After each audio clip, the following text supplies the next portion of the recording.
ஆண்டவரே, உமக்காக காத்திருப்போருக்கு அமைதி அளித்தருளும்.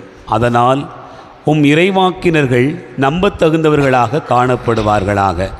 உம் ஊழியர்களின் உம் மக்களாகிய இஸ்ரேலர் மன்றாட்டுகளுக்கு செவி சாய்த்தருளும். தந்தை மகன் தூயாவியார் பெயராலே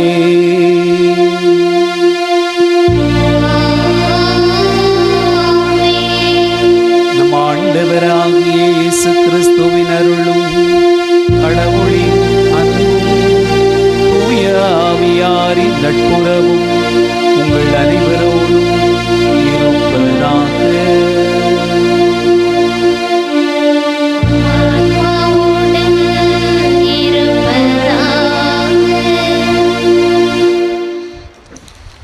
திருப்பலி முன்னுரை.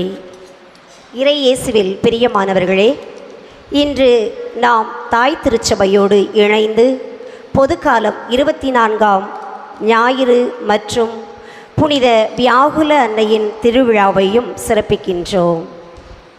இந்த இரு பெரும் விழாவிற்கு நம் பங்கு தந்தை, அருள் சகோதரிகள், இங்கே ஆலயத்தில் கூடியிருக்கும் அனைவரையும் இறைமகன் இயேசுவின் பெயராலும் இன்று விழா கொண்டாடும் புனித வியாகுல அன்னை அன்பிய குடும்பங்கள் சார்பாக அன்புடன் வரவேற்கின்றேன். இன்றைய வாசகங்கள் வழியாக துன்பத்தின் வழியாக சீடத்துவத்தை அடைய முடியும் என்பதையும், இழப்பவர் மட்டும்தான் பெற முடியும் என்பது பற்றியும், துன்பத்தில் துவண்டு விடாமல் துழிந்து நிற்கவும், துன்பத்திற்கு பின் இன்பமும் உண்டு என்ற நம்பிக்கையோடு செயல்படவும், இறை திட்டத்திற்கு பணிந்து நடக்கவும் அழைப்பு தருகின்றது. மேலும் இன்று நாம் விழா கொண்டாடும் புனித வியாகுல அன்னை தனையனின் கனவை நனவாக்க, தந்தையின் திருவுளத்தை நிறைவேற்ற தன்னையே அர்ப்பணித்த தாய் நம் அன்னை மரியாள். வானளவு உயர்ந்த உள்ளம், கடலளவு அளந்த கருணை, வெறுப்பை காட்டாது அன்பை மட்டுமே அள்ளி கொடுக்கும் அமுத சுரபி நம் வீரத்தாய் அன்னை மரியாள். தனக்கு வந்த துன்பங்களை எல்லாம் துணிவோடு ஏற்று நமக்கு மீட்பாக மாற்றி கொடுத்தவர் நம் வியாகுலத்தாய். இத்தகைய அன்னைக்கு விழா எடுத்து சிறப்பிக்கும் இந்த இனிமையான நாளில் இறை திட்டத்திற்கு பணிந்து வாழவும், துன்பத்தில் இறை நம்பிக்கையோடு செயல்படவும் இறையருள் கேட்போம். இன்றைய வழிபாட்டை சிறப்பிக்கும் புனித வியாகுல அன்னை அன்பிய குடும்பங்களை இறைவன் ஆசீர்வதித்து வழிநடத்த அருள் கேட்டு இணைவோம் இறை இயேசுவின் அன்பின் பலியில். ஆண்டவர் இயேசு கிறிஸ்துவில் அன்பு நிறைந்த சகோதர சகோதரிகளை,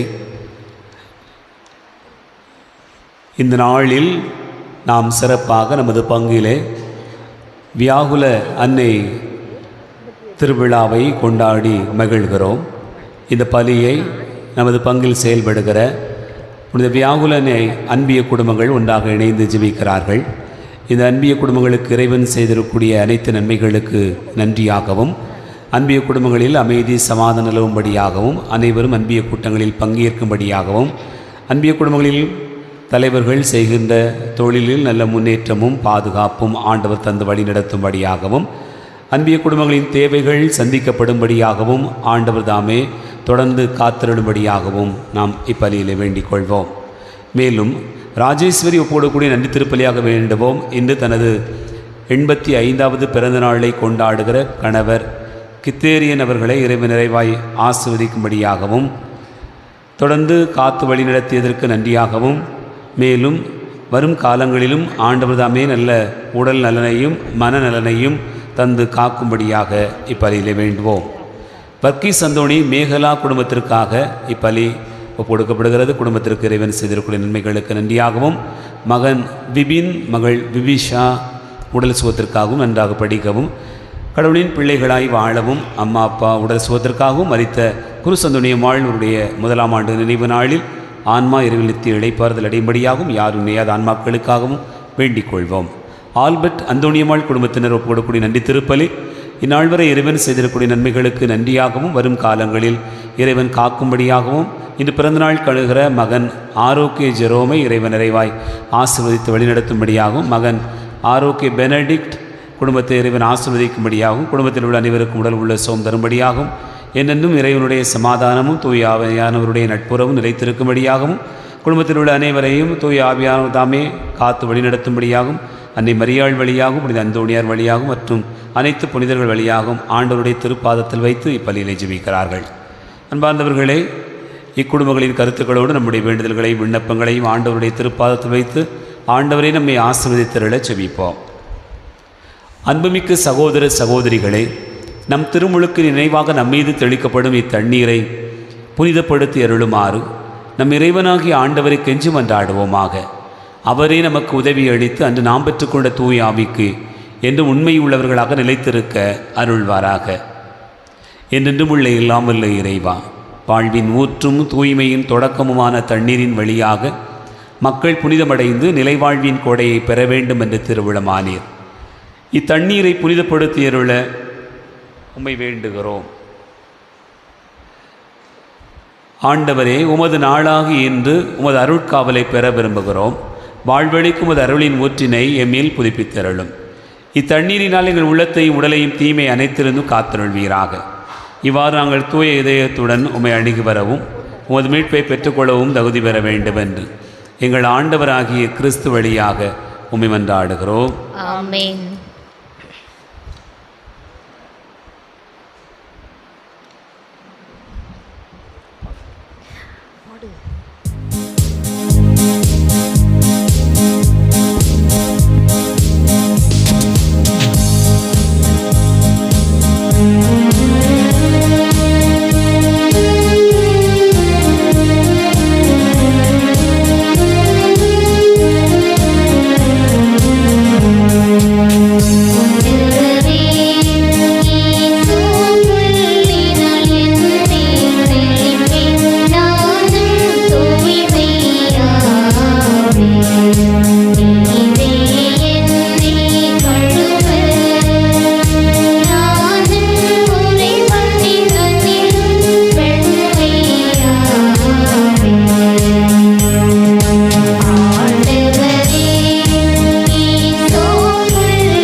இல்லாமல்ல இறைவன் நம் பாவங்களில் நம்மை தூய்மைப்படுத்துவாராக.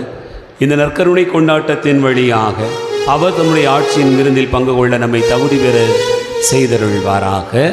ஆமென்.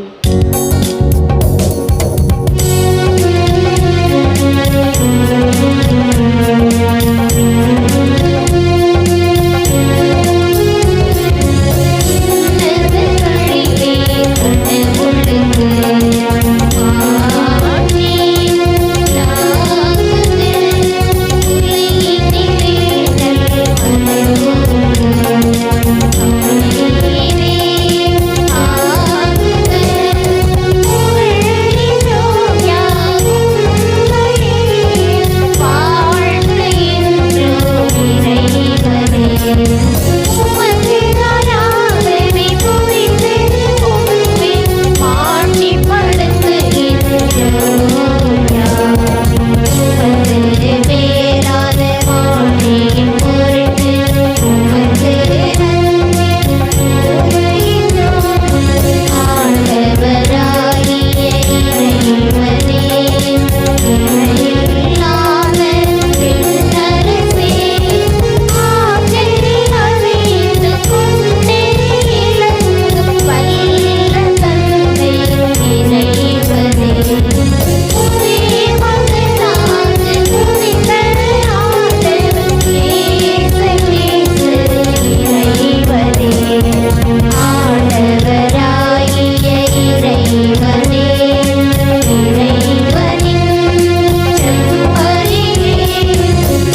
அனைத்தையும் படைத்தவரும் ஆள்பவருமான இறைவா, எங்களை கண்ணோக்கியருளும்.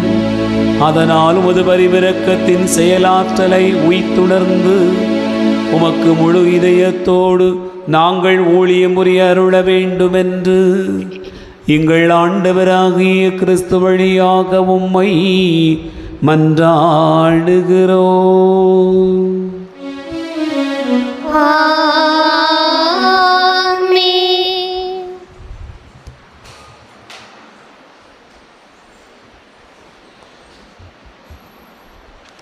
முதல் வாசகம். அடிப்போருக்கு என் முதுகையும் தாடியை பிடுங்குவோருக்கு என் தாடையையும் ஒப்புவித்தேன். இறைவாக்கினர் எசாயா நூலிலிருந்து வாசகம். அதிகாரம் 50, இறை வார்த்தைகள் 5 முதல் 9 முடிய. இறைவாக்கினர் எசாயா நூலிலிருந்து வாசகம். அதிகாரம் 50, இறை வார்த்தைகள் 5 முதல் 9 முடிய. ஆண்டவராகிய என் தலைவர் என் செவியை திறந்துள்ளார். நான் கிளர்ந்தெழவில்லை, விலகிச் செல்லவும் இல்லை.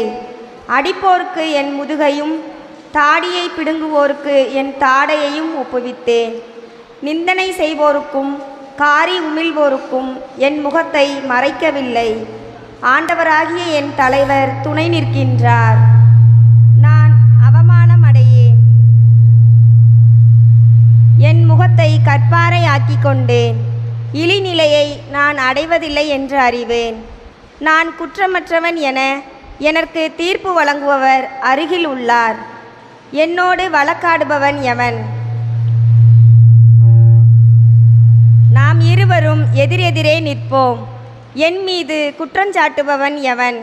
அவன் என்னை நெருங்கட்டும். இதோ ஆண்டவராகிய என் தலைவர் எனக்கு துணை நிற்கின்றார். நான் குற்றவாளி என தீர்ப்பிட யாரால் இயலும்? இது ஆண்டவர் வழங்கும் அருள்வாக்கு.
இரண்டாம் வாசகம். திருத்தூதர் யாக்கோபு எழுதிய திருமுகத்திலிருந்து வாசகம். நம்பிக்கை செயல் வடிவம் பெறாவிட்டால் தன்னிலே உயிரற்றதாயிருக்கும். திருத்தூதர் யாக்கோபு எழுதிய திருமுகத்திலிருந்து வாசகம்.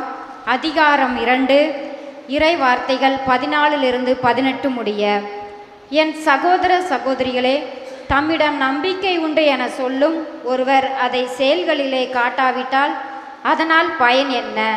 அந்த நம்பிக்கை அவரை மீட்க முடியுமா? ஒரு சகோதரன் அல்லது ஒரு சகோதரி போதிய உடையும் அன்றாட உணவும் இல்லாதிருக்கும்போது அவர்கள் உடலுக்கு தேவையானவை எவற்றையும் கொடாமல் உங்களுள் ஒருவர் அவர்களை பார்த்து, நலமே, சென்று வாருங்கள், குளிர் காய்ந்து கொள்ளுங்கள், பசியாற்றி கொள்ளுங்கள் என்பாரென்றால் அதனால் பயன் என்ன? அதை போலவே நம்பிக்கையும் செயல் வடிவம் பெறாவிட்டால் தன்னிலே உயிரற்றதாயிருக்கும்.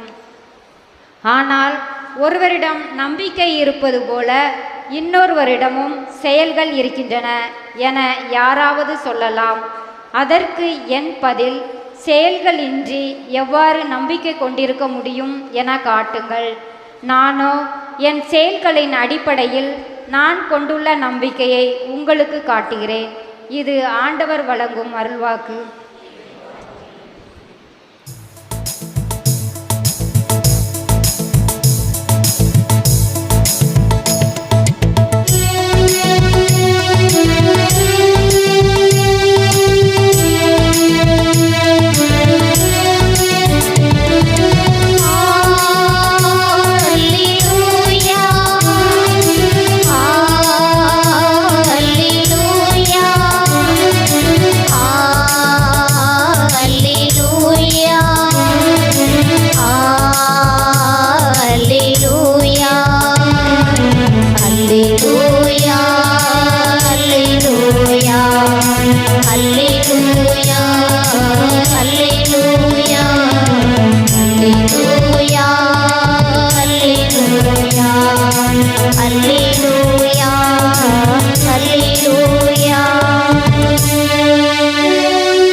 பற்றியும் ஒருபோதும் பெருமை பாராட்ட மாட்டேன். அதன் வழியாகவே என்னை பொறுத்தவரையில் உலகம் சிலுவையில் அறையப்பட்டிருக்கிறது. உலகை பொறுத்தவரையில் நானும் சிலுவையில் அறையப்பட்டிருக்கிறேன். அல்லேலூயா,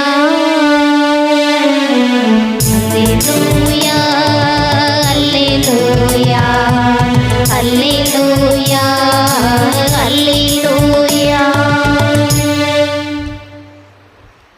ஆண்டவர் உங்களோடு இருப்பாராக. உம்மான்மாவோடும் இருப்பாராக. மார்க்கு எழுதிய நற்செய்தியிலிருந்து வாசகம். ஆண்டவரே, மாட்சி உமக்கே.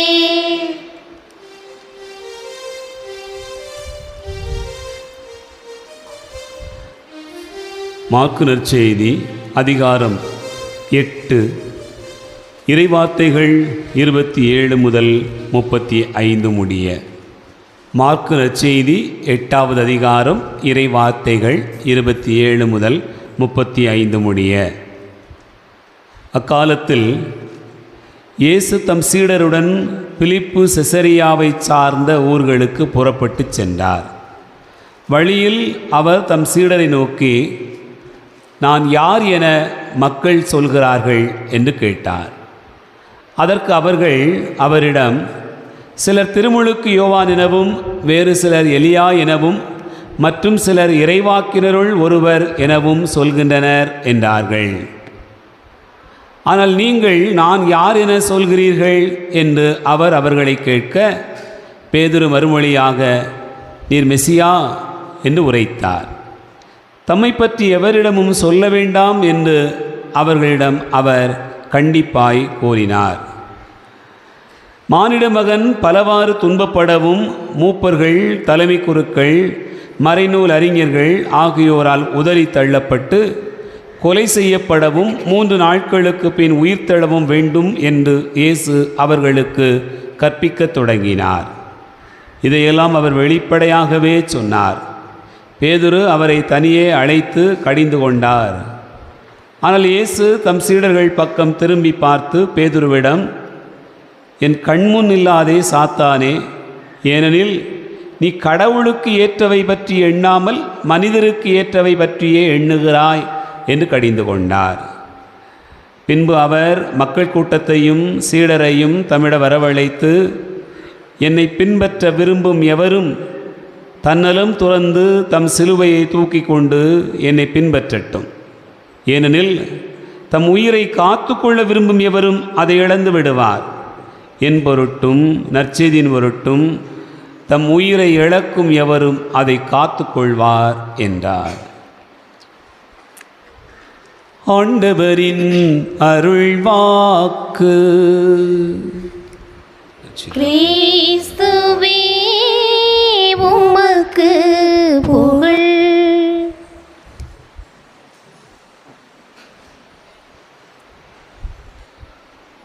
ஆண்டவர் இயேசு கிறிஸ்துவில் அன்பு நிறைந்த சகோதரர்களே, சகோதரிகளே, கோடி அற்புதர் புனித அந்தோணியாருடைய அன்பு நிறைந்த பிள்ளைகளே, அனைவருக்கும் இயேசுவின் இனிய நாமத்தில் அன்பு கலந்த வணக்கத்தையும் வாழ்த்துக்களையும் தெரிவித்துக் கொள்ளுகிறேன்.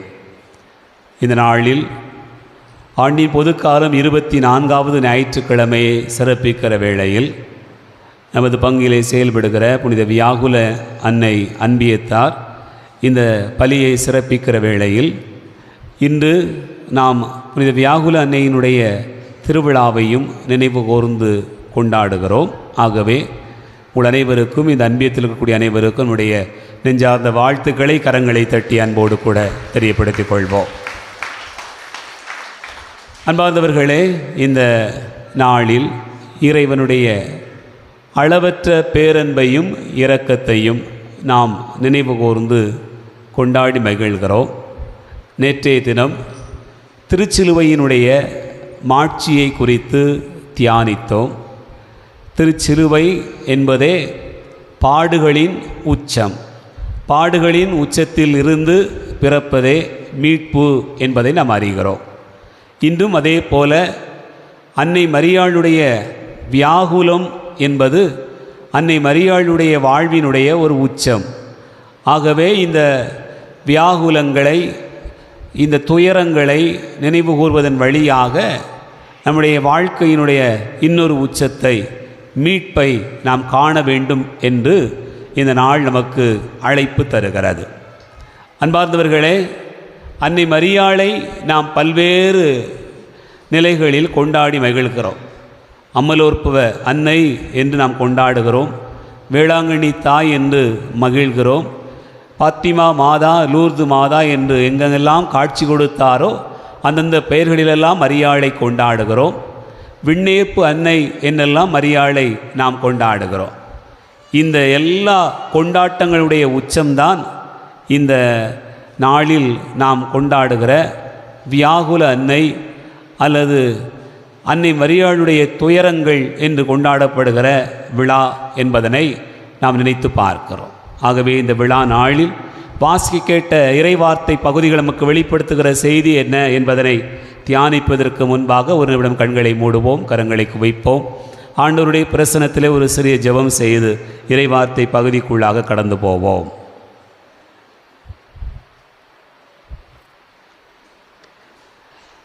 எங்கள் அன்பின் பரலோக பிதாவே, உம்மை போற்றுகிறோம், புகழ்கிறோம், உம்மை ஆராதிக்கிறோம். ஆண்டவரே, இந்த நாளை தந்தீரே, உமக்கு நன்றி. கடந்த வாரம் முழுக்க எங்களை காத்து வழிநடத்தினீரே, அதற்காய் உமக்கு நன்றி. இந்த புதிய வாரத்திற்குள்ளாக நாங்கள் நுழைகிற போது எங்களோடு கூட நீர் இருந்து எங்களை ஆசீர்வதிக்கும்படியாய் உம்மை பார்த்து ஜெபிக்கிறோம். ஆண்டவரே, இந்த நாளில் வெளிப்படுத்தப்படுகிற இறைவார்த்தை பகுதிகள் எங்களுடைய உள்ளத்திலே ஆழமான நம்பிக்கையையும் உம்மை பற்றிய தெளிவான புரிதலையும் எங்களுக்கு வெளிப்படுத்துவதாக. ஆண்டவர், எங்களுடைய மனங்களை திறந்தருளும். எங்களுடைய நினைவுகளெல்லாம் உம்மை சுற்றி அமைவதாக. எங்களுடைய எண்ணங்களும் எதிர்பார்ப்புகளும் ஆண்டவரே உம்மிலே தான் என்று நாங்கள் எங்களையே ஒப்புக் கொடுக்க இந்த நாள் எங்களுக்கு அழைப்பு தருகிறது. ஆண்டவர், எங்களோடு கூட இரும். இந்த நாளில் பகிரப்படுகிற இந்த இறைவார்த்தை பகிர்வோடு இந்த பலி முழுக்க இந்த நாளில் நாங்கள் அமர்கிற இந்த 2 மணி நேரமும் ஆண்டவரே உமது மேலான இரக்கத்தை அருளை ஆசீரை எங்களுக்கு தரும்படியாய் உம்மை நோக்கி ஜெபிக்கிறோம். எங்களை ஆசிர்வதியும் வழி நடத்தும். என் ஜெபம் கேளும் நல்ல பிதாவே. இயேசு வாழ்க, மரியே வாழ்க, இயேசுக்கே புகழ், இயேசுக்கே நன்றி. ஆண்டவர் இயேசு கிறிஸ்துவிலே அன்பார்ந்த சகோதர சகோதரிகளே, இது நற்செய்தி பகுதி 2 பகுதிகளாக நமக்கு கொடுக்கப்பட்டிருக்கிறது. இந்த 2 பகுதிகளிலும் வெவ்வேறு நிகழ்வுகள். ஆனால் பேதுருவுக்கும் இயேசுவுக்கும் நடக்கக்கூடிய இந்த கலந்துரையாடல் நம்முடைய வாழ்க்கையில் ஒரு பெரிய மாற்றத்தை தருகிற ஒரு செய்தியாக கொடுக்கப்பட்டிருக்கிறது. அன்பார்ந்தவர்களே, உங்களுடைய எல்லாருக்கும் தெரிந்த ஒரு கேள்விதான், இயேசு எத்தனை முறை சோதிக்கப்பட்டார்? நல்லா யோசித்து சொல்லுங்கள். எத்தனை முறை சோதிக்கப்பட்டார்? 3 முறைன்னு கரெக்டாக சொல்லிவிட்டு அப்புறம் எத்தனை முறை நல்லா யோசித்து சொல்லுங்கன்னொடனே டவுட் வந்துடுது. எத்தனை முறை சோதிக்கப்பட்டார்? மத்தேயு நற்செய்தி 4வது அதிகாரத்தை எடுத்துக்கொள்ளுங்க. அதில் ஆண்டவரிடத்திலே சாத்தான் சோதிக்கிறவன் அவரை சோதிப்பதற்காக என்னவெல்லாம் கேட்குறான் அப்படிங்கிறத பார்க்குறோம். 3வது வசனத்தில் முதல் சோதனை, நீ இறைமகன் என்றால் இந்த கற்கள் அப்பமாகும்படி கட்டளையிடும் அப்படின்னு சொல்கிறான். சரிதானா? 2வது சோதனை 6வது வசனம், நீர் இறைமகன் என்றால் கீழே குதியும், ஆண்டவர் தம் தூதருக்கு உம்மை குறித்து கட்டளையிடுவார். இந்த பகுதியெல்லாம் சொல்கிறான். 3வது ஒரு சோதனை என்ன? 9வது வசனம் வாசிங்க. நீர் நெடுஞ்சான்கிடையாக விழுந்து என்னை வணங்கினால் இவை அனைத்தையும் உமக்கு தருவேன். அப்போது இயேசு என்ன சொல்கிறார்? அகன்று போ சாத்தானே, உன் கடவுளாகி ஆண்டவரை வணங்கி அவர் ஒருவருக்கே பணி செய் என்று ஆண்டவர் சொல்லியதை நாம் வாசிக்க கேட்டோம். அன்பார்ந்தவர்கள், இயேசு என்ன சொல்கிறார்? 3வது முறையாக சாத்தானை பார்த்து என்ன சொல்கிறார்? என்ன சொல்கிறார்? போ, அகன்று போ, அகன்று போ சாத்தானின்னு சொல்லிட்டார். எவ்வளவு கடுமையான ஒரு வார்த்தைகளில் ஆண்டவர் சொல்வதை நாம் தியானிக்கிறோம்.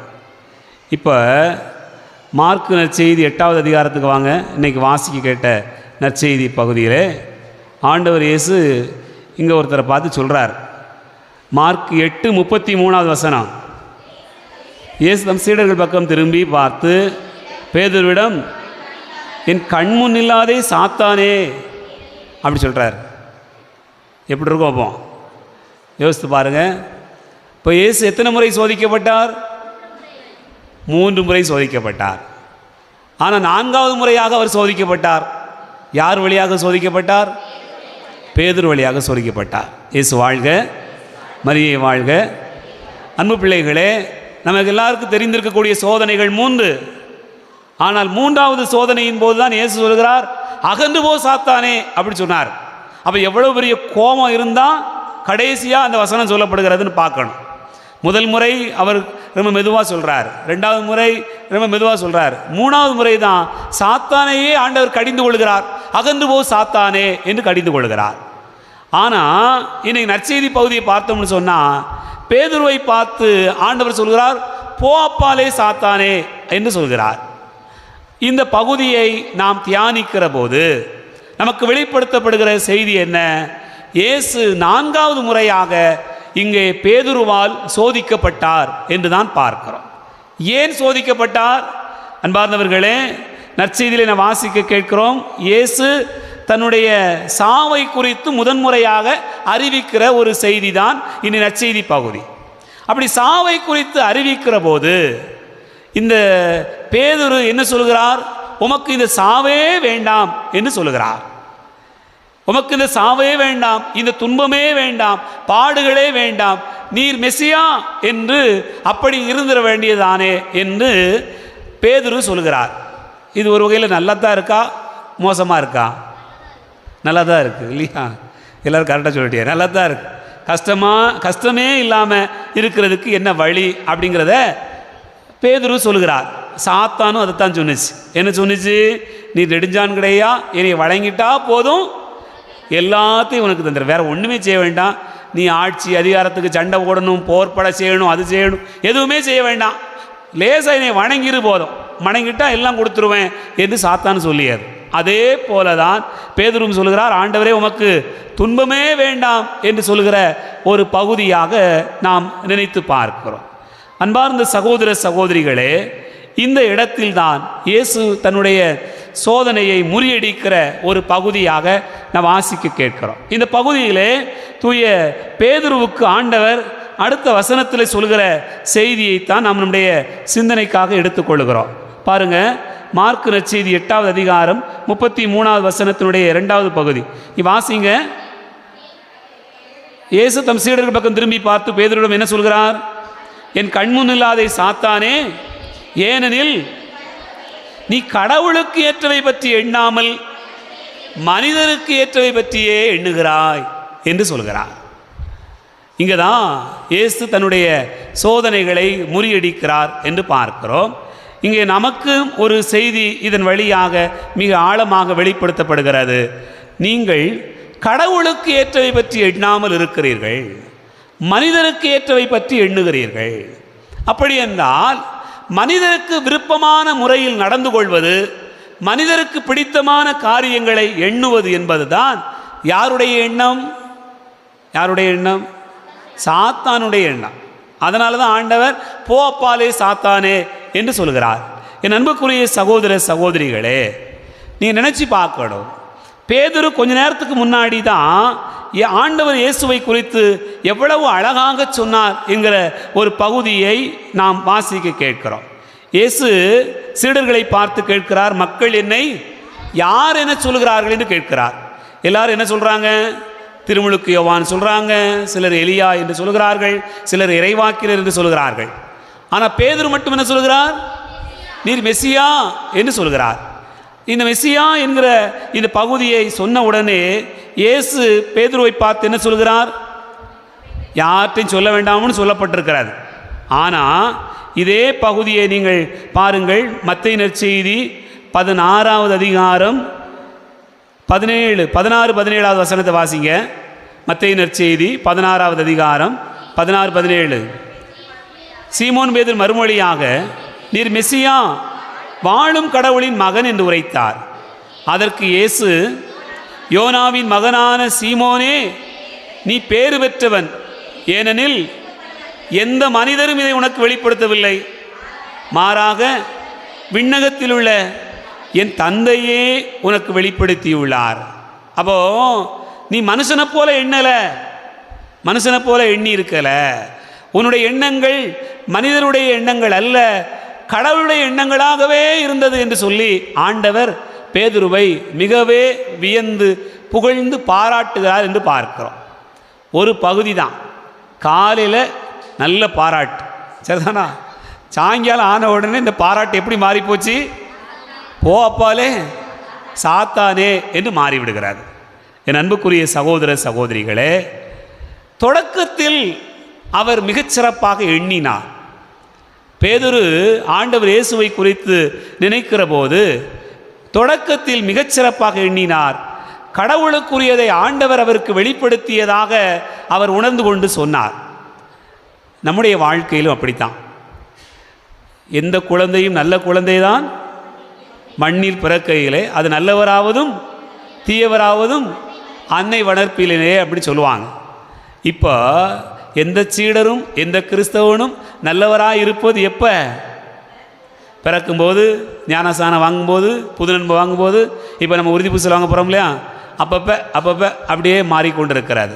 ஆனால் இது எவ்வளவு நாளைக்கு நீடிக்கிறது என்று பார்த்தோம் என்று சொன்னால், பேதுருவை போல காலையில் தொடங்கிய பயணம் போலவே மாலையில் அவருடைய பயணம் முடிவு பெறுவதில்லை என்பதுதான் வாழ்க்கையில் நாம் பார்க்கிறோம். அன்பார்ந்தவர்களே, அப்படி என்று சொன்னால் கடவுளுக்கு ஏற்ற பிள்ளைகளாக பேதுரு இருந்துவிட்டு அதன் பிறகு கடவுளுக்கு பிடிக்காத ஒரு செயலை, ஒரு வார்த்தையை சொல்வதை நாம் பார்க்கிற போது நாமளும் அப்படி இருக்கிறோமா இல்லையா? நாம் கடவுளுக்கு உகந்த பிள்ளைகளா இல்லையா? யாரெல்லாம் கடவுளுக்கு உகந்த பிள்ளைங்க கை தூக்குங்க. இயேசு வாழ்க, இயேசு வாழ்க, இயேசு வாழ்க சொன்ன ஆட்களையாவது நம்ம சொல்லுவோம். எல்லோரும் கடவுளுக்கு உகந்த பிள்ளைகளா இல்லையா? நாமெல்லாம் கடவுளுக்கு உகந்த பிள்ளைகளா இல்லையா? உகந்த பிள்ளைங்க தான். எல்லாருமே கடவுளுக்கு உகந்த பிள்ளைங்க தான், கடவுளுக்கு ஏற்ற பிள்ளைங்க தான். அதனால தான் நம்மகிட்ட பக்தி இருக்கா இல்லையா? விசுவாசம் இருக்கா இல்லையா? கோயிலில் மணி அடித்தா காதில் விழுதா இல்லையா? அம்மா தட்டி எழுப்பி கோயிலுக்கு போக சொன்னால் போக முடியுதா இல்லையா? என்ன சத்தத்தை காணும்? ஆமாம், அம்மாமார் கோயிலுக்கு வர முடியுதா இல்லையா? என் அன்பார்ந்த சகோதர சகோதரிகளே, எல்லோரும் நல்லவர்கள் தான், எல்லோரும் முதலில் நல்லவர்கள் தான். ஆனால் நாம் எப்படி மாறிவிடுகிறோம் என்று சொன்னால், காலப்போக்கில் நம்முடைய வாழ்க்கையினுடைய அனுபவங்களில் கொஞ்சம் கொஞ்சமாக மாறிவிடுகிறோம். ஆகவே தான் தொடங்குவது போல நம்முடைய பயணம் நிறைவு பெறுவதில்லை. பேதுரு நீர் மெசியா என்று சொன்னார்.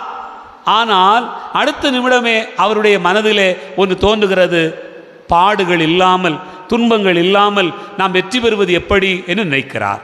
என் அன்புக்குரிய சகோதர சகோதரிகளே, அப்படி என்று சொன்னால் விவிலியத்தில் நாம் பார்க்கிறோம், தொடங்குகிற போது நன்றாக தொடங்கினார்கள். ஆனால் அதன் பிறகு மாறிக்கொண்ட மனிதர்கள் யாரெல்லாம்? நிறைய பேர் சொல்லிக்கொண்டே போகலாம்.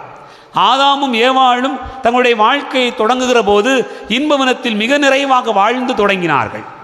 மிகச்சிறப்பாக அவருடைய வாழ்க்கையினுடைய பயணம் இருந்தது. ஆனால் என்ன நடக்கிறது? சாத்தான் அவர்களுக்குள்ளாக நுழைந்த போது, அவர்கள் சாத்தானுடைய குரலுக்கு செவிமடுத்த போது மனித எண்ணங்கள் மேலோங்கிவிட்டன, இறைவனுக்குரிய எண்ணங்கள் குறைந்து போனன. அதுதான் நாம் பார்க்கக்கூடியது. இறைவனுக்குரிய எண்ணங்கள் எப்போது ஒரு மனிதனுக்குள்ளாக குறைந்து போகிறதோ அப்போது மனித எண்ணங்கள் மேலோங்கி இருக்கிறது. மனித எண்ணங்கள் இயல்பாக ஒரு மனிதனை சாத்தானினுடைய எண்ணங்களுக்கு ஏற்ப வழிநடத்தி போய்விடுகிறது. அதுதான் நாம் பார்க்கிறோம். பேதுருவுக்குள்ளாக இறைவனுடைய எண்ணங்கள் மேலோங்கி இருக்கிற வரையிலும் அவர் ஆண்டவரே என்று சொல்லிக் கொண்டிருந்தார், மெசியா என்று சொன்னார், நீர் இறைமகன் என்று சொன்னார். ஆனால் எப்போது அவருடைய உள்ளத்திற்குள்ளாக மனித எண்ணங்கள் மேலோங்கி நின்றதோ அப்போதே அவர் மெசியாவுக்குரிய குணங்கள் என்ன, மெசியாவிடத்தில் வெளிப்பட வேண்டிய பண்புகள் என்ன, அதெல்லாம் அவருக்கு மறைஞ்சு போச்சு, அதெல்லாம் அவருக்கு தெரியாமல் போச்சு.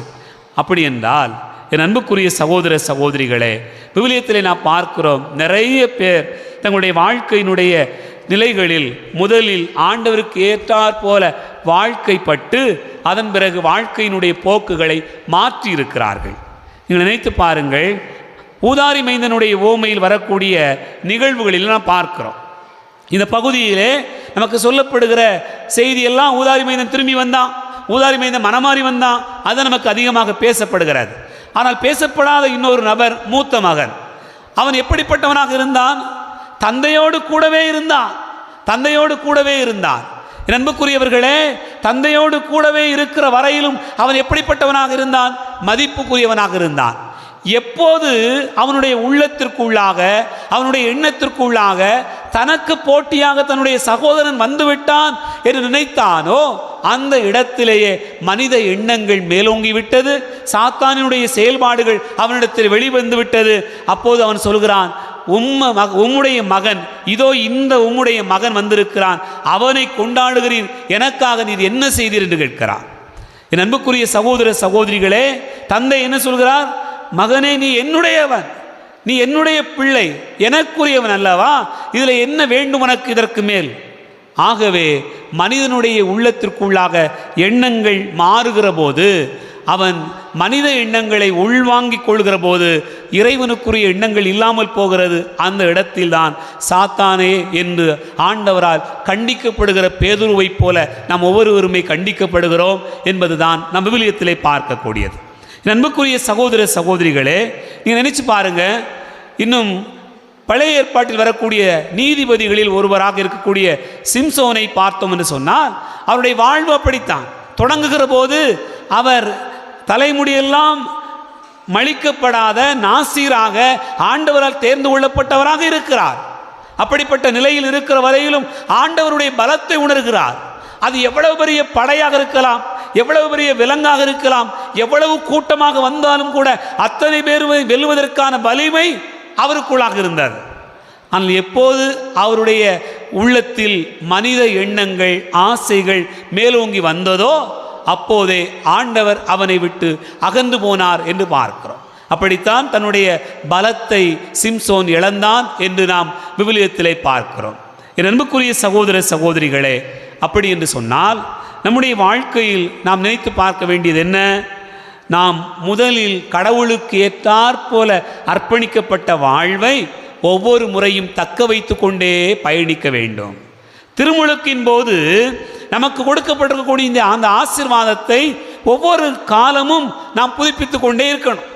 அதனால தான் நமக்கு திருச்சபையில் தொடர்ச்சியாக நிறைய பயிற்சி, நிறைய வழிமுறைகள், எப்போதும் ஆண்டவரோடு இருப்பதற்கான வழிமுறைகள். நீங்கள் நினச்சி பாருங்கள், திருமுழுக்கு கொடுத்து முடித்த உடனே ஒரு பிள்ளையினுடைய வாழ்க்கை முடிஞ்சு போகுதா? ஆண்டவரை வேண்டாம்னு சொல்லி முடிச்சிருவோமா? அப்புறம் பார்த்தீங்கன்னு சொன்னால் ஒவ்வொரு காலகட்டமாக இருக்கும். மறைக்கல்வி நடக்கும், புதுநன்மை நடக்கும், உறுதிபூசல் நடக்கும், திருமணம் நடக்கும், ஒவ்வொரு சபையாக இருக்கும், ஒவ்வொரு அமைப்பாக இருக்கும். எல்லா இடங்களிலும் நாம் ஆண்டவரை விட்டு விலகி போகாமல் இருப்பதற்கான வழிமுறைகள் நமக்கு கற்றுத்தரப்படுகிறது. ஆனால் நாம் என்ன செய்வோம்? பேதுருவை போல காலையில் நன்றாக இருக்கிறோம், மாலை ஆனவுடனே பேதுரு சொன்னது போலவே நடந்து விழுகிறோம். அதுதான் நடக்கிறது. அதனால தான் ஆண்டவர் கண்டிக்கிறார் என்று பார்க்கிறோம். அன்பார்ந்தவர்களே, அப்படி என்று சொன்னால் இன்றைய இரண்டாவது வாசகத்தை நாம் சிந்தித்து பார்க்கிற போது அதனுடைய செய்தி நமக்கு வெளிப்படுத்துவது என்ன? இரண்டாவது வாசகத்தை எடுத்துக்கொள்ளுங்கள். யாக்கோபு 2வது அதிகாரம் 14 முதல் நாம் வாசிக்க கேட்டோம். அதிலே யாக்கோபு சொல்லுகிறார், நம்மிடத்தில் நம்பிக்கை இருக்கிறது என்று யாராவது சொல்வீர்கள் என்று சொன்னால் அந்த நம்பிக்கை செயலில் வெளிப்படுத்தப்பட வேண்டும். செயலில் வெளிப்படுத்தப்படாமல் இருக்கும் என்று சொன்னால் நீங்கள் எப்படிப்பட்டவர்களாக இருப்பீர்கள்? என் அன்புக்குரியவர்களே, செயல் வடிவம் பெறாத எந்த நம்பிக்கையும் செத்த நம்பிக்கை தான். அதனால் பயனில்லை. ஆகவே செயல் வடிவம் பெற வேண்டும். தூய பேதுரு இறைவனை உள்ளத்தில் கொண்டிருக்கக்கூடியவர், அது செயல் வடிவத்தில் வெளிப்படுத்த வேண்டும். வேறு மற்ற மனிதருக்கு அங்கு இடமில்லை. நாமளும் அப்படித்தான் நம்பிக்கை கொண்டிருப்போம் என்று சொன்னால் அது செயல் வடிவத்தில் வெளிப்படுத்திக் கொண்டே இருக்க வேண்டும். அப்படி பார்க்கிற போது செயல் வடிவம் என்ன? யாராவது இல்லாதவர் ஒருவர் வந்திருக்கிறார் என்று சொன்னால் அவரிடத்தில் நீங்கள் பகிர்ந்து கொள்ள வேண்டும், கொடுக்க வேண்டும். அப்படி கொடுக்காமல் சென்று வாருங்கள், குளிர் காய்ந்து கொள்ளுங்கள், பசியாற்றிக் கொள்ளுங்கள் என்று நீங்கள் வெறுமனை வார்த்தைகளால் சொல்வதனால் என்ன பயன் என்று யாக்கோபு வழியாக ஆண்டவர் நம் எல்லாரையும் பார்த்து கேட்கிறார். அப்படி என்றால் என் அன்புக்குரிய சகோதர சகோதரிகளே, நாம் தொடங்கிய வாழ்க்கையை அப்படியே நிறைவு கொண்டு பயணிக்க வேண்டும் என்பதுதான் இறைவாக்கு நமக்கு கற்றுத்தருகிற பாடம். பாருங்கள், கடவுளுக்கு ஏற்றவை பற்றி எண்ணாமல் மனிதருக்கு ஏற்றவை பற்றி எண்ணுகிறாயே என்று சொல்கிறார். கடவுளுக்கு ஏற்றவை என்ன? பாருங்கள், இன்றைய நற்செய்தி வாசகம் நமக்கு வெளிப்படுத்துகிறது. மார்க்கு நற்செய்தி 8வது அதிகாரத்தை எடுத்துக்கொள்ளுங்கள். மத்தேயு மார்க்கு நற்செய்தி 8வது அதிகாரத்தில் ஆண்டவர் இயேசு எப்படி கடவுளுக்கு ஏற்றவை என்பதை நமக்கு வெளிப்படுத்துகிறார். 8வது அதிகாரம் 31வது வசனத்தை வாசிங்க.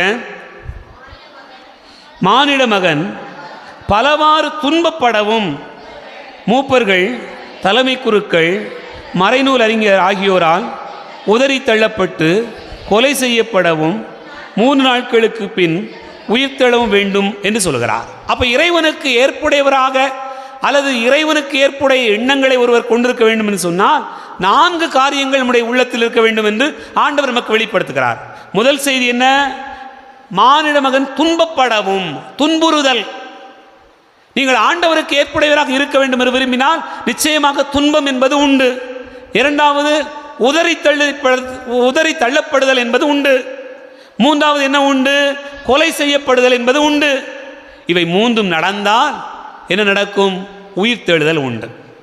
அன்புக்குரிய சகோதர சகோதரிகளே, அதையே ஆண்டவர் இயேசு கிறிஸ்து கடவுளுக்கு ஏற்றவை என்று நமக்கு கற்றுத்தருகிறார்.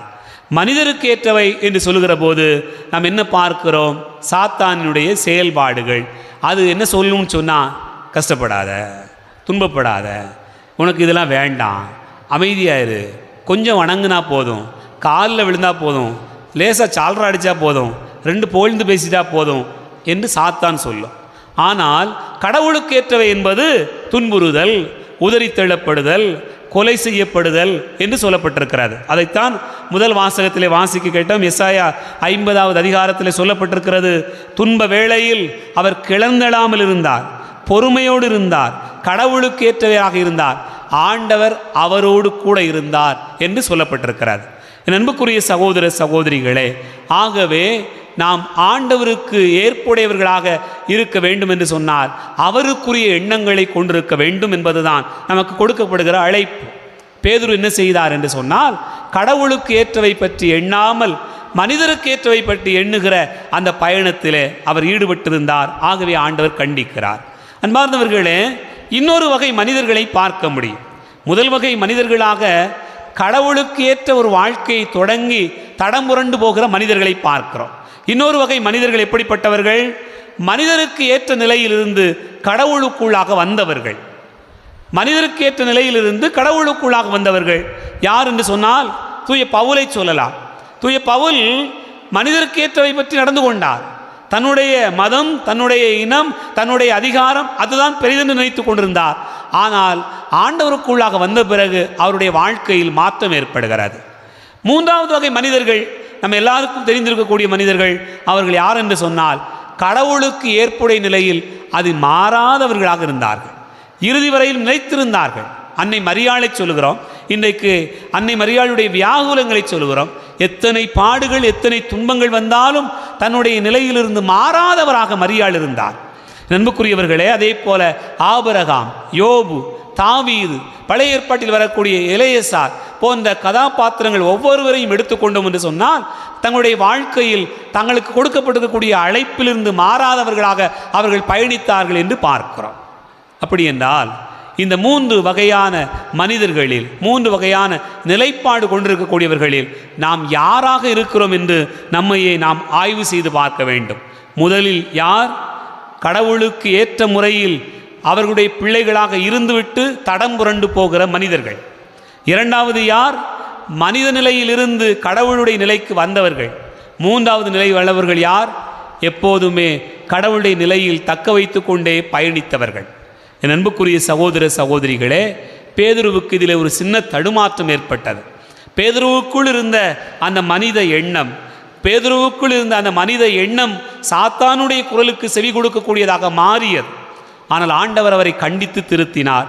அவருடைய வாழ்க்கையில் மாற்றம் ஏற்பட்டது. அதே போல நமக்குள்ளும் ஆண்டவரை கொண்டிருக்கிறோமா அல்லது மனிதனுக்குரிய எண்ணங்களை மேலோங்க வளர்த்து கொண்டிருக்கிறோமா? எதற்கு முக்கியத்துவம் கொடுப்பது என்பதை பொறுத்து தான் நம்ம ஆண்டவர் இயேசுவை அறிகிறோம். பேதுருவோ ஆண்டவர் இயேசுவை அறிந்து கொள்வதில் முற்பட்டார். ஆகவே மனதை மாற்றிக்கொண்டார், ஆண்டவரை அறிந்து கொண்டார். அதே போல் நம்முடைய வாழ்க்கையின் பயணத்தில் நம் ஆண்டவரை அறிவதற்காக ஆண்டவருடைய ஆவியானவர் அவருடைய வழிநடத்தல் நமக்கு வேண்டும் என்பதற்காக இப்பலிகளை மன்றாடுவோம். இறைவனை ஆசிர்வதிப்பார். ஆமேன். எழுந்து நின்று நம்முடைய நம்பிக்கை அறிக்கையிடுவோம்.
ஆடுகள் தான் சிலுவையில் இருந்து அணுகும்படி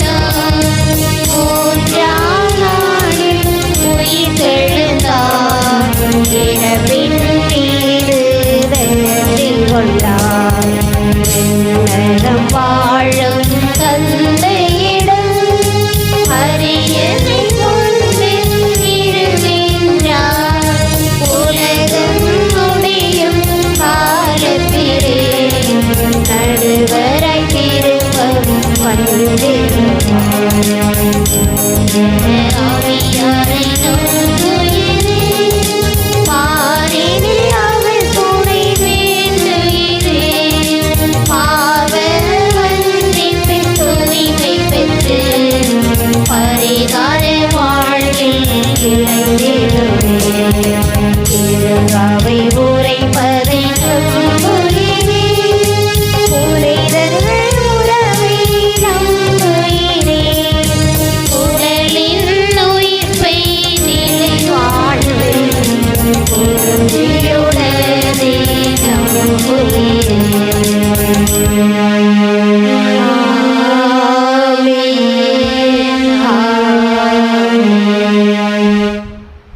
அன்புமிக்க சகோதர சகோதரிகளே, இறைவன் நம்மை அன்பு செய்கிறார். நாம் அவரை அறிந்து கொண்டு பயணிக்க வேண்டும் என்று விரும்புகிறார். இதோ நம்முடைய எண்ணங்கள் ஆண்டவருக்குரிய எண்ணங்களாக இருக்க வேண்டும் என்று விரும்புகிறார். மனிதருக்குரிய எண்ணங்கள் மேலோங்கி இருக்கிற போது நம்முடைய உள்ளத்திலே பல்வேறு விதமான சோதனைகள், போராட்டங்கள் வந்துவிடுகிறது. மனித எண்ணங்களை தாண்டிய எண்ணங்களாய் அமைய நாம் ஆண்டவருடைய அருள் கேட்டு மன்றாடுவோம். அன்பின் இறைவா, திருச்சபையை வழிநடத்தும் திருத்தந்தை ஆயர்கள், குருக்கள், துறவரத்தார் அனைவரும் சுயநலம் மறந்து மனித நேயத்திலும் அறிவாற்றலில் சிறந்து வளரவும், இயேசுவின் மதிப்பீடுகளை தங்கள் வாழ்வில் செயல்படுத்தவும், மக்கள் இறை நம்பிக்கையிலும் அன்பில் வளர அருள் தரலை வேண்டுமென்று இறைவா உம்மை மன்றாடுகின்றோம். எல்லாம் வல்ல இறைவா, எங்கள் மன்றாட்டை கேட்டருளும். ஆள் பார்த்து செயல்படாத அன்பு இறைவா, எல்லோரும் எல்லாம் பெற எம் நாட்டு தலைவர்கள் எந்த ஒரு பாகுபாடு பார்க்காமல் மனிதநேயம் கொண்டு அனைத்து மக்களின் வாழ்க்கை தரத்தை உயர்த்திடவும், நாட்டில் அமைதி, மக்களிடையே சமத்துவம் காணவும் வேண்டிய வரங்களை வழங்கிட இறைவா உம்மை மன்றாடுகிறோம். எல்லாம் வல்ல இறைவா, எங்கள் மன்றாட்டை கேட்டருளும். வாழ்வின் ஊற்றே எம் இறைவா, நாங்கள் ஒவ்வொருவரும் எங்கள் வாழ்வில் வரும் துன்பங்களைக் கண்டு துவண்டு விடாமல் நம்பிக்கையோடு துணிந்து நிற்கவும், இறை நம்பிக்கையில் வளரவும், துன்பத்தின் வழியாக மீட்பு உண்டு என்பதை உணர்ந்து உமது இறை திட்டத்திற்கு எம்மை அர்ப்பணித்து வாழவும் அருள் தர வேண்டுமென்று இறைவா உம்மை மன்றாடுகிறோம். எல்லாம் வல்ல இறைவா, எங்கள் மன்றாட்டை கேட்டருளும். எல்லாம் வல்ல அன்பு இறைவா, எங்களுக்கு தக்க காலத்தில் பருவமழை பொழிய செய்தருளும். இதனால் நிலம் செழித்து பலன் தரவும், மக்களின் மனம் குளிர்ந்து நோயின்றி மன மகிழ்ச்சியோடு வாழ வான்மழையை பொழிய வேண்டுமென்று இறைவா உம்மை மன்றாடுகிறோம். எல்லாம் வல்ல இறைவா, எங்கள் மன்றாட்டை கேட்டருளும். அன்பின் இறைவா, இன்றைய திருப்பலியை சிறப்பித்து கொண்டிருக்கும் புனித வியாகுல அன்னை அன்பிய குடும்பங்களில் உள்ள சிறுவர், சிறுமியர், இளைஞர்கள், பெரியவர்கள் அனைவரையும் ஆசீர்வதியும். அன்பிய குடும்பங்களில் செய்யும் விவசாய தொழில் செழிக்கவும், கால்நடைகள் பலுகி பெருகவும், வெளிநாட்டில் வேலை செய்பவர்கள் பாதுகாப்பாக உடல்நலத்தோடு வேலை செய்யவும், திருமணம், வேலை வாய்ப்பு, குழந்தை வரத்திற்காக வேண்டுபவர்கள் உமது அருளால் பெற்றுக்கொள்ளவும், அன்பிய கூட்டத்தில் அனைவரும் பங்கு பெற்று இறையாசிரை பெற்று செல்லவும் அருள் தாரும். வியாகுல அன்னையின் பரிந்து பேசுதல் எந்நாளும் அன்பிய குடும்பங்களை வழிநடத்த அருள் தர வேண்டுமென்று இறைவா உம்மை மன்றாடுகிறோம். எல்லாம் வல்ல இறைவா, எங்கள் மன்றாட்டை கேட்டருளும். கண்களை மூடி கரங்களை குவித்து ஆண்டவருடைய பிரசன்னத்திலே நாம் இப்போது உருக்கமாக ஜெபிப்போம். உங்களுடைய தனிப்பட்ட தேவைகள், எண்ணங்கள், எதிர்பார்ப்புகள், ஆசைகள், கனவுகள் எல்லாவற்றையும் கொண்டு வாருங்க. கண்ணை மூடிக்கொள்ளுங்க, கரங்களை குவியுங்கள். கண்ணை மூடிக்கொள்வது எதற்காகவென்றால் வேறு பராக்குகளுக்கு இடம் கொடாமல் இருப்பதற்காக, நம்முடைய மனதை ஒருமுகப்படுத்துவதற்காக, நம்முடைய தேவைகளை ஆண்டவருடைய பாதத்தில் எடுத்து வைப்பதற்காக. ஆகவே கண்களை மூடுவோம். உங்களுடைய மனதிலே எண்ணுகிற ஆசைகளை சொல்லுங்கள். ஆண்டவரே, எனக்கு இதை தாரும் என்று முதலாவது நாம் எண்ணுகிற காரியம் என்ன?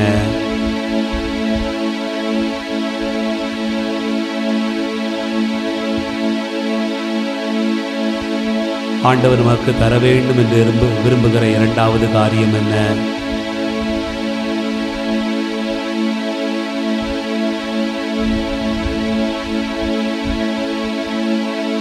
ஆண்டவரிடத்திலே நாம் ஒப்புக் கொடுக்க விரும்புகிற மூன்றாவது காரியம் என்ன?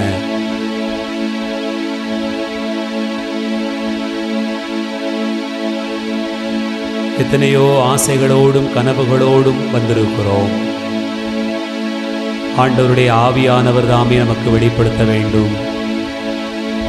அவர்தாமே நமக்கு ஆண்டவருடைய எண்ணங்களை பற்றிய நமக்கு சிந்தனைகளை தர வேண்டும். மனித எண்ணங்களை நாம் தூர போட வேண்டும். அவை சாத்தானுக்குரியவைகளாக இருக்கிறதென்றால் மொத்தத்திலேயே தூர வைக்க வேண்டும். இதோ இந்த நாளிலே நாம் ஜெபிப்போம். நம்முடைய உறவுகளுக்காக ஜெபிப்போம். முதலிலே நம்முடைய உறவுகளுக்காக, குடும்பத்திலே உள்ள அனைத்து நபர்களுக்காக, சொந்த பந்தங்களுக்காக ஜெபிப்போம். இரண்டாவது, நாம் வெறுக்கக்கூடிய நபர்கள் யார்? நம்மை குறை சொல்கிறவர்கள் யார்? நாம் யாரை குறை சொல்லுகிறோம்? நாம் பிறரை சுட்டி காட்டுகிற நபர்கள் யார் என்று சொல்லி அவர்களுக்காக ஜெபிப்போம். மூன்றாவது, நம்முடைய நாட்டை ஆள்பவர்களுக்காக, திருச்சபையினுடைய தலைவர்களுக்காக நாம் ஜெபிப்போம்.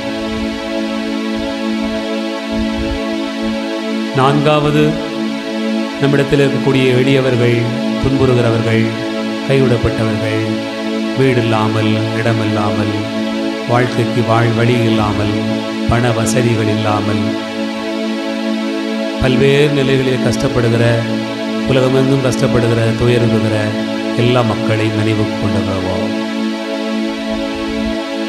இறுதியாக நம்முடைய எண்ணங்கள், நம்முடைய பர்சனல் தனிப்பட்ட தேவைகள். ஆண்டவரே எனக்கு சுகந்தார், ஆண்டவரே என்னுடைய வயிற்று வலியை போக்கும், என் கண்களுக்கு ஒளிதார், ஞானத்தை தாரும் என்று சொல்லி நம்முடைய தேவைகளுக்காக ஜெபிப்போம். ஆண்டவர் இந்த வேளையிலே தன்னுடைய ஆவியானவரை நம் மீது பொழிய செய்கிறார். வல்லமையோடு கேட்கிற பிள்ளைகளை அவர் ஆசீர்வதிக்கிறார். நமக்குள்ளே ஆண்டவர் தன்னுடைய ஆவியை கொடுக்கிறார். அந்த ஆவியானவர் நம்மிலே செயலாற்ற நாம் அனுமதிப்போம். இப்போதே இந்த வேளையிலே ஆண்டவருடைய ஆவியானவர் நமக்குள் செயலாற்றுகிறார். நம் யாரையெல்லாம் புரிய முடியாமல் இருக்கிறோமோ, யாரெல்லாம் நமக்கு எதிராக நடந்து கொள்கிறார்களோ, யாரெல்லாம் நம்முடைய வாழ்க்கையிலே வேண்டாம் என்று நினைக்கிறோமோ, எல்லாருக்குமான ஆசீர்வாதத்தை ஆண்டவர் தரும்படியாய் ஜெபிப்போம். ஆவியானவரே, பரிசுத்த ஆவியானவரே, எங்களோடு கூட வார், எங்களை ஆசீர்வதியும், எங்கள் குறைகளை போக்கும், எங்களை நலன்களால் நிரப்பும். பேதுருவை பார்த்து, போ அப்பாலே சாத்தானே என்று அசுத்த ஆவியை அவரிடத்திலிருந்து விரட்டிவிட்டு தந்தைக்குரிய கடவுளுக்குரிய எண்ணங்களால் ஆண்டவர் நிரப்பினாரே, அதே போல இந்த நாளிலும் கூட போ அப்பாலே, இதோ இவனை விட்டு போ, இதோ இவனை விட்டு போ என்று சொல்லி ஆண்டவர் நமக்குள் இருக்கக்கூடிய அசுத்த எண்ணங்களை விரட்டிவிட்டு ஆவிக்குரிய எண்ணங்களால் நிரப்புகிறார். நம் குடும்பத்தை ஆசீர்வதிக்கிறார். வேளையிலே கண்களை மூடிக்கொண்டவர்களாக ஜெபிப்போம். இயேசுவே ஆசீர்வதியும், இயேசுவே எங்களை ஆசீர்வதியும், ஆவியானவரே எங்களை ஆசீர்வதியும், ஆவியானவரே எங்களோடு கூட வாரும், எங்களை ஆசீர்வதியும், எங்களை ஆசீர்வதியும். எங்களுக்குள்ளே வாசம் செய்யும் ஆவியானவரே, இந்நாளில் உம் சித்தம் போல் நடத்தி செல்லும் ஐயா. பாடுவோம். எங்களுக்குள்ளே வாசம் செய்யும் ஆவியானவரே, இந்நாளில் உம் சித்தம் போல் நடத்தி செல்லும் ஐயா. பாடுவோம். ஆவியானவரே, ஆவியானவரே, பரிசுத்த ஆவியானவரே. பாடுவோம்.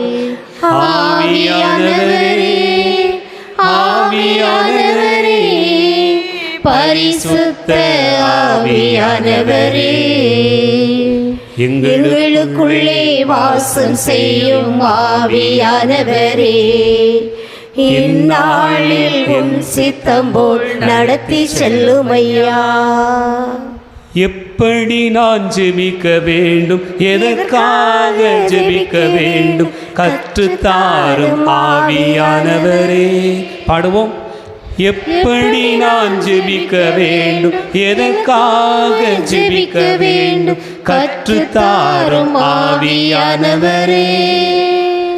வேத வசனம் புரிந்து கொண்டு விளக்கங்களை அறிந்திட வெளிச்சம் தாரும் ஆவியானவரே. பாடுவோம். வேத வசனம் புரிந்து கொண்டு விளக்கங்களை அறிந்திட வெளிச்சம் தாரும் ஆவியானவரே. ஆவியானவரே, ஆவியானவரே, பரிசுத்த ஆவியானவரே. ஆவியானவரே, ஆவியானவரே, பரிசுத்த ஆவியானவரே.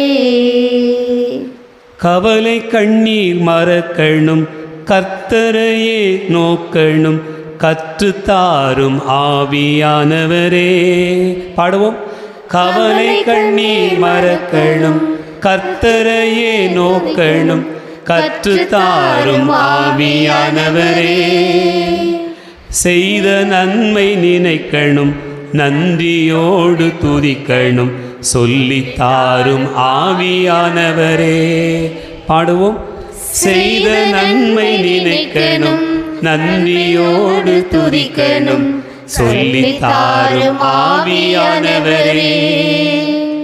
ஆவியானவரே, ஆவியானவரே, பரிசுத்த ஆவியானவரே. நமது மத்தியில் எழுந்திருக்கிறார். சேர்ந்து பாடிக்கொண்டே. ஆவியானவர் நமது மத்தியில் எழுந்திருக்கிறார். கண்களை மூடி கரங்களை குவித்து ஆண்டவரை துதிப்போம். வல்லமையோடு கூடி ஆண்டவரே எங்களை ஆசீர்வதியும். இந்த நாளிலே வேண்டுகிற எல்லா காரியங்களையும் நிறைவேற்றிக் கொடும். எங்கள் அன்பான தந்தையே, இந்த நாட்களிலே எங்களுக்கு தேவையான நல்ல மழை காலத்தை பருவத்தை எங்களுக்கு தாரும். மக்கள் எல்லாரும் செய்கிற விவசாயத்தை ஆசீர்வதியும். செழிப்பான நல்ல கால சூழலை கொடுத்தருளும். ஆண்டவரே, நாங்கள் ஒவ்வொரு நாளும் உம்மை புகழவும் உம்மை போற்றவும் உமக்குரியவர்களாக வாழவும் ஆசீர்வாதத்தை கொடுப்பீராக. எங்களுக்குள்ளாக தூய எண்ணங்களை கொடுத்தருளும். பரிசுத்த ஆவியினுடைய எண்ணங்களை கொடுத்தருளும். உமக்குரிய எண்ணங்களை கொடுத்தருளும். நாங்கள் ஆண்டவரே உமக்குரியவர்களாக தொடர்ந்து பயணிக்க ஆசீர்வதி. அன்னை மரியாள் சொன்னார், இதோ ஆண்டவருடைய அடிமை என்று சொன்னார். ஆண்டவருக்கு ஏற்புடையவராய் இருப்பதை தக்க வைத்துக் கொண்டே பயணித்தார். எங்களுடைய வாழ்வும் கூட ஆண்டவரை இப்படி உமக்குரியதாக தொடர்ந்து பயணிக்கிறதாய் அமைய கிருபை செய்தார். எங்களுக்குள்ளே வாசம் செய்யும் ஆவியானவரே, இந்நாளில் உம் சித்தம் போல் நடத்தி செல்லும் ஐயா. ஆண்டவரை ஆசீர்வதிக்கிறார். நம்பிக்கை கொண்டவர்களாக தொடர்ந்து இறைவனை ஆசீர்வதிக்க ஜெபிப்போம்.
சகோதர சகோதரிகளே, என்னுடையது உங்களுடையதுமான இந்த பலி எல்லாம் வல்ல தந்தையாகிற இவனுக்கு ஏற்றதாகும்படி செபியுங்கள். ஆண்டவர் தமது பெயரின் புகழ்ச்சிக்காகவும் மாட்சிக்காகவும் நமது நன்மைக்காகவும் புனித திரு அவை அனைத்தின் நலனுக்காகவும் உமது கையிலிருந்து பலியை ஏற்றுக்கொள்வாராக. ஆண்டவரே, உம் ஊழியர்களாகிய எங்கள் மன்றாட்டுக்களை கனிவுடன் கண்ணோக்கி இக்காணிக்கைகளை ஏற்றருளும். இவ்வாறு உமது பெயரின் மாட்சிக்காக நாங்கள் ஒவ்வொருவரும் ஒப்புக் கொடுக்கும் காணிக்கை அனைவருடைய மீட்புக்கும் பயன்பட வேண்டும் என்று எங்கள் ஆண்டவராகிய கிறிஸ்து வழியாக உம்மை மன்றாடுகிறோம்.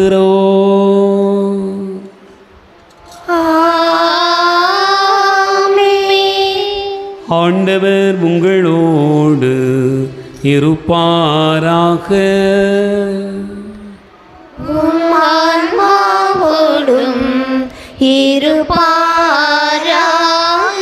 இதயங்களை மேலே எழுப்புங்கள்.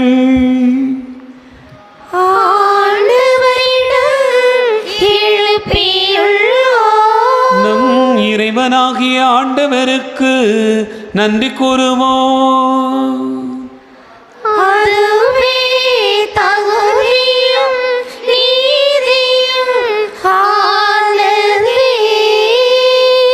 ஆண்டவரே, தூயவரான தந்தையே, என்று வாழும் எல்லாம் வல்ல இறைவா, எங்கள் ஆண்டவராகிய கிறிஸ்து வழியாக எந்நாளும் எவ்விடத்திலும் நாங்கள் உமக்கு நன்றி செலுத்துவது மெய்யாகவே தகுதி நீதியுமாகும், எங்கள் கடமையும் மீட்புக்குரிய செயலுமாகும். ஏனெனில் கிறிஸ்து பிறந்து முன்னைய பாவ நிலையிலிருந்து மனிதரை புதுப்பித்தார், பாடுபட்டு எங்கள் பாவங்களை அழித்தார், இறந்தோறும் இந்த உயிர்த்தெழுந்து நிலைவாழ்வுக்கு வழிவகுத்தார். தந்தையை உட விண்ணேறி வந்து விண்ணகத்தின் கதவுகளை திறந்து வைத்தார். ஆகவே வானகடிகளோடு ஒன்று சேர்ந்து நாங்கள் உம்மை புகழ்ந்து முடிவின்றி சொல்வதாவது: தூயவர் தூயவர் தூயவர், வான் படைகளின் கடவுளாம் ஆண்டவர். விண்ணகமும் மண்ணகமும் மது மாட்சியால் நிறைந்துள்ளன. உன்னதங்களிலே ஓசன்னா. ஆண்டவர் பெயரால் வருகிறவர் ஆசி பெற்றவர். உன்னதங்களிலே ஓசன்னா. ஆண்டவரே, மெய்யாகவே தூயவர், தூய்மை அனைத்துக்கு ஊற்று. ஆகவே உம்முடைய ஆவியை பொழிந்து இக்காணிக்கைகளை தூய்மைப்படுத்த உம்மை வேண்டுகிறோம். இவ்வாறு எங்கள் ஆண்டவர் இயேசு கிறிஸ்துவின் உடலாகவும் இரத்தமாகவும் எங்களுக்கு இவை மாறுவனவாக. அவர் பாடுபட உளம் கனிந்து தம்மை கையளித்த போது அப்பத்தை எடுத்து நன்றி செலுத்தி அதை பிட்டு தம் சீடர்களுக்கு அளித்தவர் கூறியதாவார்: அனைவரும் இதிலிருந்து பெற்று உண்ணுங்கள், ஏனெனில் இது உங்களுக்காக கையளிக்கப்படும் என் உடல்.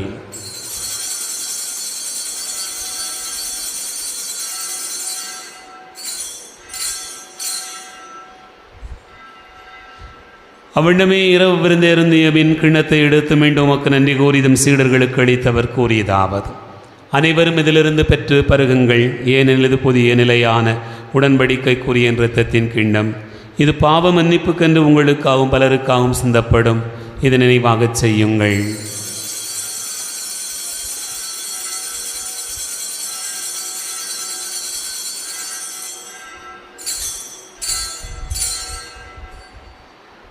நம்பிக்கையின் மறைபொருள்.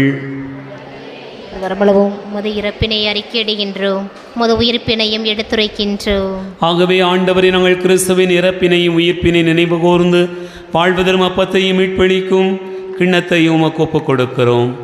உமது திருமுன் நின்று ஊழியம் புரிய தகுந்தவர்களை எங்களை ஏற்றுக்கொண்டீர். எனவே உமக்கு நன்றி செலுத்துகின்றோம். மேலும் கிறிஸ்துவின் உடலிலும் இரத்தத்திலும் பங்கு கொள்ளும் எங்களை தூய ஆவியார் ஒன்று சேர்க்க வேண்டுமென உம்மை தாழ்மையுடன் மன்றாடுகிறோம். ஆண்டவரே, உலகெங்கும் வரவியிருக்கும் திரு அவையை நினைவு கூர்ந்தருளும்.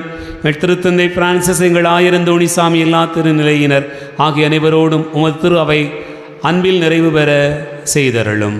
இப்பலியை சிறப்பித்து கொண்டாடுகிற வியாகுலனை அன்பியத்தில் இருக்கக்கூடிய அனைத்து உறுப்பினர்களையும் பொறுப்பாளர்களையும் அனைத்து அன்பு பிள்ளைகளையும் ஆசிர்வதிப்பீராக. ஆண்டவரே, இந்த நாளிலே ஒன்றாக இணைந்து பலி ஒப்பு கொடுத்து ஜெபிக்கிற எல்லா மக்களையும் அவர்களுடைய வேண்டுதல்களையும் ஆசிர்வதிப்பீராக. இந்த பலியிலே ஜெபிக்கிற பங்கு திருச்சபையில் கூடிய அனைத்து பிள்ளைகளையும் அவர்களுடைய வேண்டுதல்களையும் நினைவுகளையும் ஆசைகளையும் ஆண்டவரே நீதாமே நிறைவேற்றுவீராக. மேலும் உயிர்த்தெழும் எதிர்நோக்கோடு துயில் கொள்கிற எங்கள் சகோதர சகோதரிகளையும் இறந்தோர் அனைவரையும் இரக்கத்துடன் நினைவு கூர்ந்து முத திருமுக ஒளியினுள் ஏற்றருளும். எங்கள் அனைவர் மீதும் இரக்கமாயிரும். கடவுளின் கன்னித்தாயான புனித மரியா, அவருடைய கணவரான புனித யோசேப்பு, புனித திருத்தூதர்களை உலகில் உமக்கு வந்தவராயிருந்தவராகிய புனிதரனை உடனும் நாங்கள் நிலை வாழ்வில் பங்கு கொள்ளும் தகுதி பெற்று உம் திருமகன் இயேசு கிறிஸ்து வழியாக உம்மை புகழ்ந்தேத்து மரமருள உம்மை மன்றாடுகிறோம். இவர் வழியாக இவரோடு இவரில் எல்லாம் வல்ல இறைவனாகிய தந்தையே தூயாவியாரின் ஒன்றிப்பில் எல்லா புகழும் ஆட்சியும் என்றென்றும் உமக்கு உரியதே. ஆமென். ஆமென்.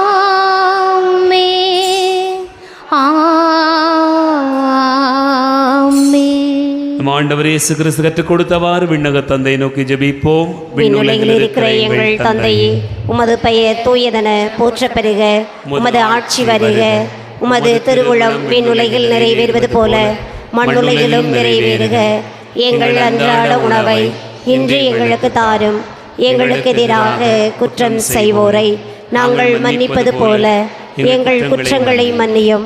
எங்களை சோதனைக்கு உட்படுத்தாதேயும், தீமையிலிருந்து எங்களை விடுவித்தருளும். ஆண்டவரே, தீமை அனைத்திலிருந்தும் எங்களை விடுவித்து எங்கள் வாழ்நாளில் அமைதியை கனிவுடன் அருள உம்மை மன்றாடுகிறோம். உமது இரக்கத்தின் உதவியால் நாங்கள் பாவத்திலிருந்து எப்போதும் விடுதலை பெற்று யாதொரு கலக்கவுமின்றி நலமாயிருப்போமாக. நாங்கள் எதிர்நோக்கி இருக்கும் பேரின்பத்துக்காகவும் மீட்பராகிய இயேசு கிறிஸ்துவின் வருகைக்காகவும் காத்திருக்கின்றோம். ஏனெனில் ஆட்சியும் வல்லமையும் ஆட்சியும் என்றென்று உமதே. ஆண்டவரே இயேசு கிறிஸ்துவை, அமைதியை உங்களுக்கு விட்டுச் செல்கிறேன், என் அமைதியை உங்களுக்கு தருகிறேன் என்றும் திருத்தூதர்களுக்கு மொழிந்தீரே.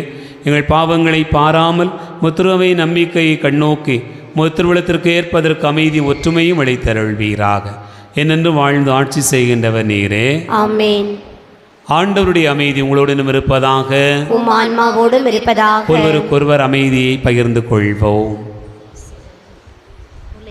பாவங்களை போக்கும் இறைவனின் செம்மறியே, எங்கள் மேல் இரக்கமாயிரும்.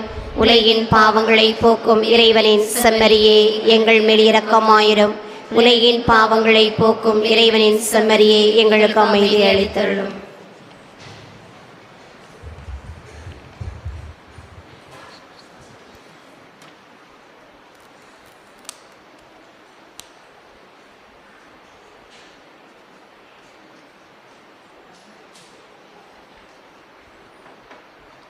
இதோ இறைவன் செம்மறி, இதோ உலகின் பாவங்களை போக்குகிறவர். செம்மறியின் விருந்துக்கு அழைக்க பெற்றோர் பேறு பெற்றோர்.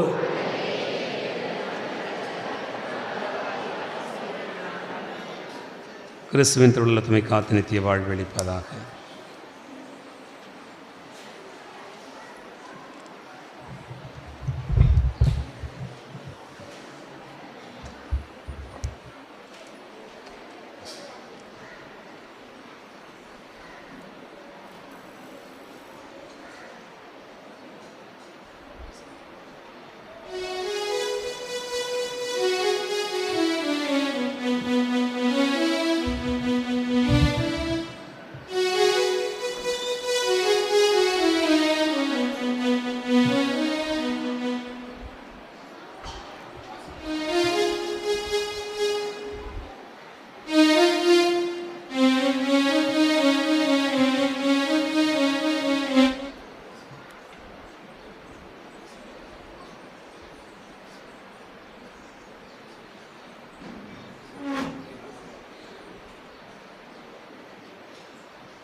முன்னில் வந்து உறவிது, எண்ணில் வந்து உணவிது, திரு உணவே என்னாக மருந்தே. உன்னதன்றி மகிழ்ந்திட, எந்த வாழ்வு செழித்திட, என்னகத்தில் எழுந்து நீ வருவாயோ. என்னகத்தில் எழுந்து நீ வருவாயோ. மண்ணில் வந்து உறவிது, எண்ணில் வந்து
விண்ணகத்தில் எழுந்து நீ வருவாயோ.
பதினைந்தாம் தேதி ஞாயிற்றுக்கிழமை பொதுக்கால 24ஆம் ஞாயிறு. 16ஆம் தேதி திங்கட்கிழமை புனிதர்கள் கொர்னிலியுஸ் சிப்ரியான் நினைவு நாள். 17ஆம் தேதி செவ்வாய்க்கிழமை வாரத்தின் செவ்வாய். 18ஆம் தேதி புதன்கிழமை வாரத்தின் புதன். 19ஆம் தேதி வியாழக்கிழமை புனித ஜனுவாரியுஸ் விழாவின் நினைவு நாள். 20ஆம் தேதி வெள்ளிக்கிழமை புனிதர்கள் ஆன்று தோழர்கள் நினைவு நாள். 21ஆம் தேதி சனிக்கிழமை புனித மத்தேயு திருத்தூதர் நற்செய்தியாளர் விழா. 22ஆம் தேதி ஞாயிற்றுக்கிழமை பொதுக்கால 25ஆம் ஞாயிறு.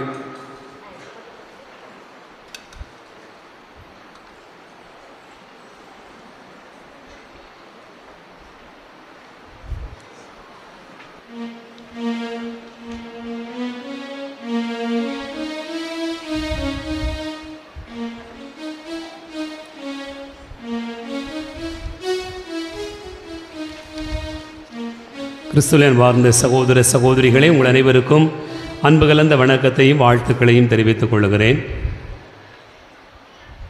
இந்த நாளிலே இந்த வியாகுல அன்னை திருவிழாவை முன்னிட்டு இந்த நாள் திருப்பலியை சிறப்பித்திருக்கக்கூடியவர்கள் வியாகுல அன்னை அன்பியத்திருக்கக்கூடிய இறைமக்கள். இந்த அன்பிய பொறுப்பாளர்கள் வழிகாட்டிகள் மிகச் சிறப்பாக செயல்பட்டு நாம் அனைவரும் இணைந்து ஜெபிப்பதற்கான நல்ல சூழ்நிலை ஏற்படுத்தி கொடுத்திருக்கிறார்கள். அவர்களுக்கு நம்முடைய நெஞ்சார்ந்த நன்றிகளை கரம் தட்டி அன்போடு கூட தெரியப்படுத்திக் கொள்வோம்.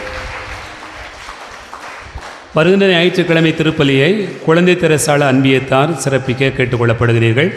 குழந்தை தெரசாள அன்பியத்தைச் சேர்ந்த இறைமக்கள் அதற்கான தயாரிப்பு செய்யும் விதமாக ஆலயத்தை சுத்தம் செய்து வழிபாட்டிற்காக தயாரிப்பு செய்ய அன்போடு நினைவூட்டுகிறேன். இயேசுவின் திருஹிருதய அன்பிய கூட்டமானது இன்று இரவு 7:30 மணிக்கு வியாகு அந்தோணி ஜான்சி ராணி அவர்களுடைய இல்லத்தில் வைத்து நடைபெறுகிறது. ஆகவே இயேசுவின் திருஹிருதய அன்பியத்தைச் சேர்ந்த இறைமக்கள் அன்பிய கூட்டத்தில் தவறாது கலந்து கொள்ள கேட்டுக்கொள்ளப்படுகிறீர்கள். வருகின்ற சனிக்கிழமை 21ஆம் தேதி தமிழன் மேரி அவர்களுடைய இல்லத்தில் வைத்து புனித வியாகுல அன்னை அன்பிய கூட்டமானது நடைபெறுகிறது. ஆகவே வியாகுல அன்னை அன்பியத்தைச் சேர்ந்த இறைமக்கள் தவறாது கலந்து கொள்ள கேட்டுக்கொள்ளப்படுகிறீர்கள். இன்று மாலை 5:30 மணிக்கு நிஷாந்த் பிரின்சி அவர்களுடைய இல்லத்தில் வைத்து புனித அருளானந்தர் அன்பிய கூட்டமானது நடைபெறுகிறது. ஆகவே அருளானந்தர் அன்பியத்தைச் சேர்ந்த இறைமக்கள் கலந்து கொள்ள கேட்டுக்கொள்ளப்படுகிறீர்கள். புனித அந்தோணியார் அன்பிய கூட்டமானது இன்று மாலை 6 மணி அளவில் பாப்பா மிக்கேல் செபஸ்தியாள் அவருடைய இல்லத்தில் வைத்து நடைபெறுகிறது. அனைவரும் தவறாது கலந்து கொள்ள கேட்டுக்கொள்ளப்படுகிறீர்கள். அன்பார்ந்தவர்களே, இங்கு சொல்லப்படுகிற அன்பியங்களில் சேர்ந்த இறை மக்கள் தயவு கூர்ந்து இந்த அறிவிப்பு பொது அறிவிப்பாக எடுத்துக்கொண்டு அன்பிய கூட்டத்திற்கு போகணும். பாவம் அந்த அன்பிய தலைவிகள் மட்டும்தான் கூட்டத்தை கூட்டிக்கிட்டு கடந்து மல்லுக்கு நின்று மாவுக்கு நிற்க வேண்டியிருக்கு. சரியா? அவங்க கூட்டத்தை கூட்டியிருக்காங்க, ஒரு 4 பேர் 5 பேர் உட்காந்துருக்கீங்க. குறிப்பாக அருளானந்தர் அன்பியத்தைச் சேர்ந்தவர்கள். அருளானந்தர் அன்பியம்னா எந்த தெரு தெரியுதா? தெரு என்ன தெரு? வடக்கு தெரு. அப்படியே அங்கே போனோம்னா அப்படியே இந்த ரோடெலாம் ரொம்ப மோசமாக இருந்தது, இப்போ கொஞ்சம் பரவாயில்லாமல் இருக்குன்னு நினைக்கிறேன். அந்த பகுதியில் உள்ள மக்கள் ரோடு மோசமாக இருக்கிற மாதிரி நம்முடைய வாழ்க்கையும் மோசமாக தான் இருக்குது. நிறைய பேர் வர மாட்டேங்கிறீங்க. வாழ்க்கையெல்லாம் நல்லா தான் இருக்குது, கூட்டத்துக்கு தான் வர மாட்டேங்கிறீங்க.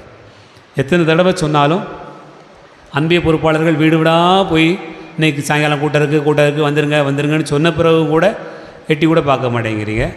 அப்புறம் எப்படி தான் ஒரு பங்கு திருச்சபையில் பங்கெடுப்பது, யார் சொன்னால் தான் கேட்குறது அப்படிங்கிறது ஒன்றுமே புரியலை. தயவு கூர்ந்து இந்த அறிவிப்பையாவது பொதுவாக அறிவிப்பாக ஏற்றுக்கொண்டு அருளானந்தர் அன்பியத்தைச் சேர்ந்த இறைமக்கள் தவறாது கலந்து கொள்ள வேண்டும். மற்றவர்களும் குறைந்தவர்கள் அல்ல, எல்லா அன்பியத்திலும் வரக்கூடியவர்கள் தான் ரெகுலராக வருகிறார்கள், மற்றவர்கள் வருவதே இல்லை. தயவு கூர்ந்து ஆலயத்துக்கு வருகிறீர்கள். அதே போல் அன்பிய கூட்டம் ஒரு அரை மணி நேரம் எப்போவாது ஒரு தடவை, ஒரு 15 நாளைக்கு ஒரு தடவை அல்லது ஒரு மாதத்துக்கு ஒரு தடவை தான் நடைபெறுகிறது. கலந்து கொண்டால்தான் இது சிறப்பாக இருக்கும் என்பதை அன்போடு மீண்டுமாய் நினைவூட்டுகிறேன். தயவு கூர்ந்து அனைத்து அன்பியங்கள் அறிவிக்கப்பட்ட அன்பியத்தில் இருக்கக்கூடிய உறுப்பினர்கள் தவறாது கலந்து கொள்ள நினைவூட்டுகிறேன். அன்பார்ந்தவர்களே, பங்கு பேரவை மற்றும் மரியான்சேனை இன்றைக்கு ஃபோட்டோ எடுக்கப்படும் என்று சொல்லப்பட்டிருந்தது. இன்றைக்கு வாய்ப்பு இல்லை, கேமராமேன் வர முடியாத சூழ்நிலை ஏற்பட்டுவிட்டது. அடுத்த ஞாயிற்றுக்கிழமை எடுக்கப்படும் என்பதை அன்போடு கேட்டுக்கொள்கிறேன். அன்பார்ந்தவர்களே, நம்முடைய அன்பிய பொறுப்பாளர்களிடம் ஒவ்வொரு அன்பியத்திலும் எத்தனை குடும்பங்கள் இருக்கிறார்கள் என்பதை குறித்த ஒரு பேப்பர் கொடுக்கப்பட்டிருக்கிறது. இது தவிர அந்த அன்பியத்தில் இருக்கக்கூடியவர்கள் யாராவது பெயர்கள் விடுபட்டிருந்தால் சேர்க்க வேண்டும். புதிதாக திருமணம் முடித்திருந்தால் சேர்க்க வேண்டும். ஒருவேளை அந்த வீட்டிலே கணவன் மனைவி தனியாக இருந்தால் அது தனி குடும்பமாக கருதப்படும். குடும்ப அட்டை வச்சுருப்பாங்க, அந்த அட்டையும் சேர்க்கப்படாமல் இருந்தால் குடும்ப அட்டை சேர்க்க வேண்டும். ஒரு குடும்பம் இங்கேருந்து வேறு அன்பியத்துக்கு மாறி போயிருந்தால் உங்கள் அன்பியத்திலிருந்து நீக்கி வேறு அன்பியத்துக்கு மாறி போயிருக்கிறாங்கங்கிற குறிப்பை நீங்கள் குறித்து வர வேண்டும். இது போக ஏதாவது சேர்க்கப்பட வேண்டியது நீக்கப்பட வேண்டியது இருந்தாலும் நீங்கள் அன்பிய பொறுப்பாளர்கள் தயவு கூர்ந்து நீங்கள் இன்றைக்கு கொடுக்க வேண்டும் என்று சொல்லியிருந்தேன். ஆகவே தயவு கூர்ந்து ஒரு சிலர் இன்னும் தயார் பண்ணியிருப்பீங்கன்னு நினைக்கிறேன். இன்று அல்லது செவ்வாய்க்கிழமை மாலைக்குள்ளாக நீங்கள் கொடுத்துட அன்போடு நினைவூட்டுகிறேன். இன்னும் ஒரு சிலருக்கு நேற்று தான் கூட பேப்பர் போய் சேர்ந்துருக்கலாம். அதனால் தயவு கூர்ந்து அன்றைக்கே நான் மீட்டிங் போடும்போது தெளிவாக எல்லாம் எப்படி செய்யணும், என்ன செய்தால் நன்றாக இருக்கும் அப்படின்னு உங்களுக்கு தெளிவுபடுத்தப்பட்டிருக்கு. அப்படி தான் நம்முடைய பங்கு விசாரணையின் போது நம்முடைய ஆயரவர்கள் வருகிற போது இந்த அன்பியத்தில் இத்தனை குடும்பம் இருக்குங்கிறத அன்பிய பொறுப்பாளர் எல்லாமே தெரிஞ்சவங்களாக இருக்கணும். அப்போது இத்தனை பேர் இருப்பாங்க அப்படிலாம் கிடையாது. 34 குடும்பம்னா 34 குடும்பம், 25 குடும்பம்னா 25 குடும்பம், இவ்வளவு தான். இனிமேல் திருமணம் முடித்தா தான் புது குடும்பம் அப்படிங்கிற அளவுக்கு சொல்கிற அளவுக்கு நீங்கள் எல்லாமே தெளிவாக வைத்திருக்க வேண்டும் என்று அன்போடு நினைவூட்டுகிறேன். நம்முடைய ஆயரவர்கள் பங்கு விசாரணையானது நவம்பர் 3ஆம் தேதி ஏற்பாடு செய்யப்பட்டிருக்கிறது. அதற்கு முன்பாக நிறைய செய்யப்பட வேண்டிய பணிகள் நிறைய இருக்கிறது, எழுத்து பணிகள் தான். ஆகவே அன்பு கூர்ந்து அன்பிய பொறுப்பாளர்கள் ஒத்துழைப்பு தந்து இந்த பணிகளை விரைந்து முடித்து பங்கு தந்தையினுடைய அலுவலகத்தில் வந்து கொடுக்கும்படியாக அன்போடு நினைவூட்டுகிறேன். அன்பார்ந்தவர்களே, அதுபோக அன்பிய பொறுப்பாளர்கள் கூட்டத்தின் போது ஒரு பேச்சு வந்தது. என்னவென்று சொன்னால், திருமணம் மற்ற சர்டிஃபிகேட்ஸ் வாங்கிறது, லெட்ரு வாங்க வர்றது எல்லாத்துக்குமே அன்பிய பொறுப்பாளர்களுடைய உத்தரவு, அவங்களுடைய பெர்மிஷன் வாங்கணும். இல்லைன்னு சொன்னால் என்ன ஆகுதுன்னு சொன்னால், ஒரு சிலர் என்ன செய்கிறாங்க, புதுப்பிக்க வர்றாங்க. அதாவது வேலை வாய்ப்புக்காக அந்த சீனியாரிட்டி லிஸ்ட்டை புதுப்பிக்க வரும்போது மொத்தமாக கொண்டு வந்து அந்த கையெழுத்து வாங்கிட்டு போயிடுறாங்க. அப்புறம் அன்பியத்துக்கு அவங்களுக்கும் தொடர்பே இல்லாமல் போயிடுது, எந்த தொடர்பும் இல்லாமல் போயிடுது, கூட்டத்துக்கே வர்றதில்லை. அதே மாதிரி கல்யாண காட்சிக்கு ஏதாவது வரும்போது வந்து கையெழுத்தை வாங்கிட்டு லெட்டரை வாங்கிக்கிட்டு ஏதாவது காலேஜில் சேரணும், ஸ்கூலில் சேரணும், லெட்டர் வாங்கிட்டு போயிட்டே இருக்கிறாங்க. அந்த நேரத்தில் மட்டும் வந்து அதுக்கு ஒரு 2 பேர் ரெக்கமெண்ட் பண்ணுவாங்க, சாமி கொடுத்து விடுங்க, சும்மா அவன் கொடுத்து விடுங்க, ஒன்றும் பிரச்சனை இல்லை. இதே பேச்சாக தான் பேச, ஒரு ஒழுங்கு ஒரு கட்டுப்பாடு எதுவுமே கிடையாது. இதை எத்தனை என்கிட்ட வந்து தனியாக வந்து குடும்ப அட்டையை கொடுக்கும்போது நான் சொல்கிறேன், தயவுசெய்து கொண்டு வராதிங்க, நீங்கள் உங்கள் அன்பிய பொறுப்பாளர்கிட்ட கொடுங்க, அவங்க மூலமாக வாங்க, அப்படி வந்து கொடுங்க. அப்போ தான் ஒரு அன்பியத்துக்கு போகணுங்கிற எண்ணம் வரும், கூட்டத்தில் கலந்துக்கிறோன்னு ஒரு ஆசை வரும், இது என்ன இது ஒரு பங்கு திருச்சபை அப்படிங்கிற ஒரு உணர்வு வரும். அப்படின்னு சொன்னால் அப்படியே அலைய வேண்டியது காடாக கடைசி நேரத்தில் வந்து யாருக்கும் அன்பிய பொறுப்பாளர் யாருன்னே தெரியாது. ஒரு கூட்டத்தில் ஒரு தடவை அன்றைக்கி ஒரு நாள் ஒரு திருமணத்துக்கு வந்திருக்கிறாங்க. ஒரு பையனுக்கு துணையாக ஒரு பொண்ணு வந்திருக்கிறா, அப்புறம் ஒரு பொண்ணுக்கு துணையாக ஒரு பையன் வந்திருக்கிறான். அவங்க வந்து நீ இந்த ஃபார்மை நிரப்பணும், நீ நிரப்பித்தான்னு சொன்னால், இதெல்லாம் எதுக்கு நிரப்பணும், இதெல்லாம் என்னத்துக்கு, நான் கேட்டேன், நீ உனக்கு எந்த ஊர், எந்த பங்கு, எங்கே இருக்கிறேன்னு கேட்டேன்.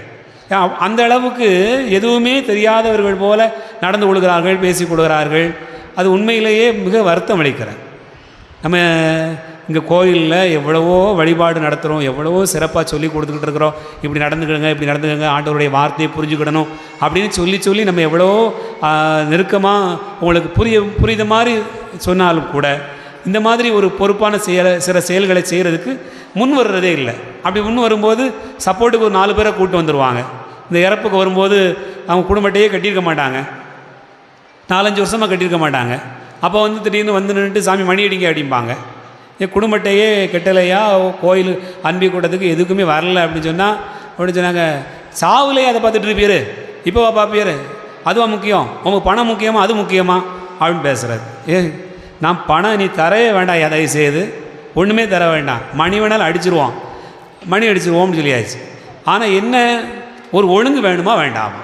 இவ்வளவு நாளும் கெட்டாமல் இருந்துட்டு பங்கில் பங்கேற்பே செய்யாமல் இருந்துட்டு கடைசி நேரத்தில் நின்றுட்டு நீர் சாமியாரை ஒரு குற்றப்படுத்துகிற மாதிரி, அவர் காசுக்காக நிற்கிற ஒரு மாதிரி, அங்கே பொறுப்பில் இருக்கிறவங்க காசு கொடுத்தா தான் மணி வைப்பாங்கிற லெவலில் அப்படி பேசுகிறது ரொம்ப மனவேதனையை தருது. அதனால் பொறுப்பில் எல்லாருக்கும் பொறுப்பு இருக்குது, எல்லாரும் கடமை செய்கிற. உங்கள் வீட்டுக்கு ஒரு காரியம்னு சொன்னால் செய்யாமல் இருக்கிறீங்களா? அதை முறைப்படி செய்யாமல் இருக்கிறீங்களா? ஒரு கல்யாண வீட்டுக்கு மொய் எழுதுன்னு நினச்சா கூட நீங்கள் போக முடியாட்டா கூட உடனே யார்கிட்டையாவது கொடுத்து விட்ருத்திய. ஒரு கல்லறைக்கு போக முடியலை அப்படின்னு சொன்னால் யார்கிட்டையாவது கொடுத்து விட்ருத்திய. அதெல்லாம் நடக்க தானே செய்யுது. நான் என்ன சொல்கிறேன், நீங்கள் வர வேண்டாம், அவங்க அன்பிய பொறுப்பாளர்கிட்டையாவது கொடுத்து விடுங்க. அப்போ தான் அன்பிய பொறுப்பாளர் இந்த கூட்டத்துக்கு வராங்க, வரல, இந்த ஊர் கோயிலில் இருக்குது இல்லை அப்படிங்கிற விவரமாக சொல்லுவாங்களா, சொல்ல மாட்டாங்களா? எதுவுமே தெரியாமல் நின்றுக்கிட்டு எப்படி எனக்கு கல்யாணத்துக்கு ஓலை எழுதுங்க அப்படின்னு கேட்கறதுக்கு மனசு வருதுன்னு எனக்கு தெரில. பல முறை சொன்னாலும் கூட அதை ஒரு கேலியா நக்கலா அப்படியே நடந்துக்கிறாங்க. கேரளாவிலலாம் நீங்கள் போய் கேளுங்க, நம்ம ஊர்க்காரங்க நம்ம சொந்தக்காரங்க எல்லாம் கேரளாவில் நிறைய பேர் இருக்கிறாங்க. நீங்கள் அன்பிய கூடத்துக்கு வரல, ஏதாவது நடக்கலை அப்படின்னு சொன்னால் உங்களுக்கு ஒன்றுமே கிடையாது. ரொம்ப நல்லதாக போச்சு, நாங்கள் போய்ட்டு வரமுட்டு போகிறதுக்கு தான் நம்ம ஊரில் இருக்கோம். நம்ம ஊரை பொறுத்தவரை அப்படி தான், நம்ம நல்லா போச்சு, நாங்கள் வேறு எங்கேயாவது பார்த்துக்கிடுவோம், கல்யாணத்தை வேறு எங்கேயாவது பண்ணிக்கிடுவோம். இது எப்படி என்ன சொல்கிறதுன்னு தெரில, அப்படி ஒரு சூழ்நிலை இருக்குது. அதனால் இனி வரக்கூடிய நாட்களில் தயவு கூர்ந்து சந்தா கட்டணும்னு நினைக்கிறவங்க உங்கள் அன்பிய பொறுப்பாளர் மூலமாக வாங்க. குடும்பத்தை போட நினைக்கிறவங்க அன்பிய பொறுப்பாளர் மூலமாக வாங்க. அல்லது ஒரு திருமணத்துக்கு மற்ற சர்டிஃபிகேட்டு ஏதாவது வாங்கணும்னு நினச்சா உங்கள் அன்பிய பொறுப்பாளர்கிட்ட சொல்லி அவங்களும் சேர்ந்து வாங்க. அப்போ தான் என்ன தோணுதுன்னா இவங்க அன்பிய கூடத்துக்கு வராங்களா வரலையா, இருக்காங்களா இல்லையாங்கிறது தெரியும். ஆகவே அன்பிய பொறுப்பாளர்கள் இதை கவனத்தில் எடுத்துக்கொள்ள கேட்டுக்கொள்கிறேன். பங்கு தந்தை அப்படி சொல்லி அனுப்புகிற போது நீங்களும் வர முடியலைன்னா ஒரு ஃபோன் பண்ணி, ஃபாதர் நான் வர முடியலை, எங்கள் அன்பியத்தை சேர்ந்தவங்க தான் கோயிலுக்கு வருவாங்க, வரல அப்படின்னு நீங்கள் சொன்னால் அதன் பிரகாரம் உங்களுக்கு லெட்ரு கொடுக்கவோ வேறு சர்டிஃபிகேட் கொடுக்கவோ முடியும். ஞானஸ்தான சர்டிஃபிகேட் வேணும், உறுதிப்பூசல் சர்டிஃபிகேட் வேணும், புதுநன்மை சர்டிஃபிகேட் வேணும், திருமண சர்டிஃபிகேட் வேணும், வேறு எங்கேயாவது சேர்றதுக்கு லெட்ரு வேணும், எல்லாத்துக்குமே வேணும். நம்முடைய ஆலயத்தில் நாம் இருப்பதே உங்களுக்கு உதவி செய்வதற்கு தான். அந்த உதவியும் ஒழுங்காக முறைப்படி நடத்தப்பட வேண்டும்னு விரும்புகிறேன். அதனால் ஒரு பொதுவான ஒழுக்கத்திற்கு எல்லாருமே வர வேண்டும் என்று அன்போடு வேண்டுகிறேன். அன்பார்ந்தவர்களே, நம்முடைய மறைமாவட்ட அளவில் விவிலிய போட்டியானது நடைபெறுகிறது. இந்த விவிலிய போட்டியிலே கலந்து கொள்ள பொறுத்து உங்களுக்கு சிஸ்டர்ட் அந்த ஃபார்ம் இருக்குது. ஒரு வினாடி வினா அந்த கொஸ்டின் பேப்பர் 40 ரூபா வாங்கி பயன்பெற இந்த மாதத்தினுடைய இறுதிக்குள்ளாக நீங்கள் கொடுக்கும்படியாக அன்போடு கேட்டுக்கொள்கிறேன். நம்முடைய பங்கு அளவில் விவிலிய போட்டியானது ஏற்பாடு செய்யப்பட்டிருக்கிறது. வருகின்ற அக்டோபர் 18, 19, 20 ஆகிய 3 நாட்கள், வெள்ளி சனி ஞாயிறு 3 நாட்கள் ஏற்பாடு செய்யப்பட்டிருக்கிறது. அந்த விவிலிய போட்டியிலே போட்டிகள் விவரம் நோட்டீஸ் வருகின்ற ஞாயிற்றுக்கிழமை உங்கள் கையில் கொடுக்கப்படும். இப்போது போட்டி விவரத்தை மட்டும் விரைவாக உங்களுக்கு சொல்லிவிடுகிறேன். எல்கேஜி யூகேஜி மாறுவேட போட்டி விவிலியத்தினுடைய பழைய ஏற்பாட்டு கதாபாத்திரங்களை வைத்து நீங்கள் எல்கேஜி யூகேஜி பாலர் பள்ளி படிக்கக்கூடிய பிள்ளைகளுக்கு மாறுவேட போட்டியில் கலந்து கொள்ள ஏற்பாடு செய்ய அன்போடு கேட்டுக்கொள்கிறேன். 1ஆம் வகுப்பு பிள்ளைகளுக்கு கிறிஸ்தவ அபிநய பாடல், 2ஆம் வகுப்பு பிள்ளைகளுக்கு 10 கட்டளை மற்றும் இயேசு கற்பித்த ஜெபம், 10 கட்டளை மற்றும் இயேசு கற்பித்த ஜெபம். 3ஆம் வகுப்பு பிள்ளைகளுக்கு திருப்பாடல் 34 1 முதல் 10 முடிய, திருப்பாடல் 34 1 முதல் 10 முடிய. 4ஆம் வகுப்பு பிள்ளைகளுக்கு 1 கொரிந்தியர் 13 1 முதல் 13 முடிய, 1 கொரிந்தியர் 13 1 முதல் 13 முடிய. 5ஆம் வகுப்பு மாணவியருக்கு மத்தேயு நற்செய்தி 5வது அதிகாரம் 1 முதல் 16 முடிய பேறு பெற்றோர் பற்றிய பகுதி மனப்பாட பகுதி. 6ஆம் வகுப்பு பேச்சு போட்டி நான் கண்ட அந்தோணியார், தலைப்பு வந்து நான் கண்ட அந்தோணியார் பேச்சு போட்டி. 7ஆம் வகுப்பு திருப்பாடல் 91 1 முதல் 16. 7ஆம் வகுப்பு திருப்பாடல் 91 1 முதல் 16. 8ஆம் வகுப்பு சாலமோனின் ஞானம் 1வது அதிகாரம் 1 முதல் 16 முடிய. 8ஆம் வகுப்புக்கு சாலமோனின் ஞானம் 1வது அதிகாரம் 1 முதல் 16 மனப்பாடமாக சொல்லுதல். 9ஆம் வகுப்புக்கு எழுத்து தேர்வு, திருத்தூதர் பணிகள் நூல் முழுக்க நீங்கள் படித்துவிட்டு வர வேண்டும். உங்களுக்கு எழுத்து தேர்வு இருக்கும். திருத்தூதர் பணிகள் நூல் முழுக்க. 10ஆம் வகுப்பு சீராக்கின் ஞானம் 2வது அதிகாரம் 1 முதல் 18 முடிய பகுதி மனப்பாடமாக சொல்லுதல். சீராக்கின் ஞானம் 2வது அதிகாரம் 1 முதல் 18 முடிய. 11, 12 படிக்கக்கூடிய மாணவ மாணவியர் ஏற்கனவே இந்த போட்டி வைக்கப்பட்டிருக்கிறது. 12 புனிதர்களுடைய வாழ்க்கை வரலாற்றை படித்து 5 நிமிடங்களுக்குள்ளாக சொல்லுதல். 12 புனிதர்களுடைய வாழ்க்கை வரலாறு, என்னென்ன புனிதர்கள் என்பதை குறித்த விவரம் உங்களுக்கு நோட்டீஸில் போடப்படும். அதை படித்து நீங்கள் 5 நிமிடம் பேச வேண்டும். பேச்சு போட்டி. அன்பார்ந்தவர்களே, இளம்பெண்களுக்கான போட்டி, இளம்பெண்களுக்கான போட்டி கட்டுரை போட்டி, சரிதானா? கட்டுரை போட்டி என் வாழ்க்கையில் அந்தோணியார், என் வாழ்க்கையில் அந்தோணியார் என்கிற தலைப்பில் இளம்பெண்களுக்கான போட்டி நடைபெறும். இளைஞர்கள் பைபிள் கொண்டு வர வேண்டும். பலுநூதி இறைவார்த்தை எடுத்து வாசிக்கிற பகுதி, பலுநூதி இறைவார்த்தை எடுத்து வாசிக்கிற பகுதி. இது போக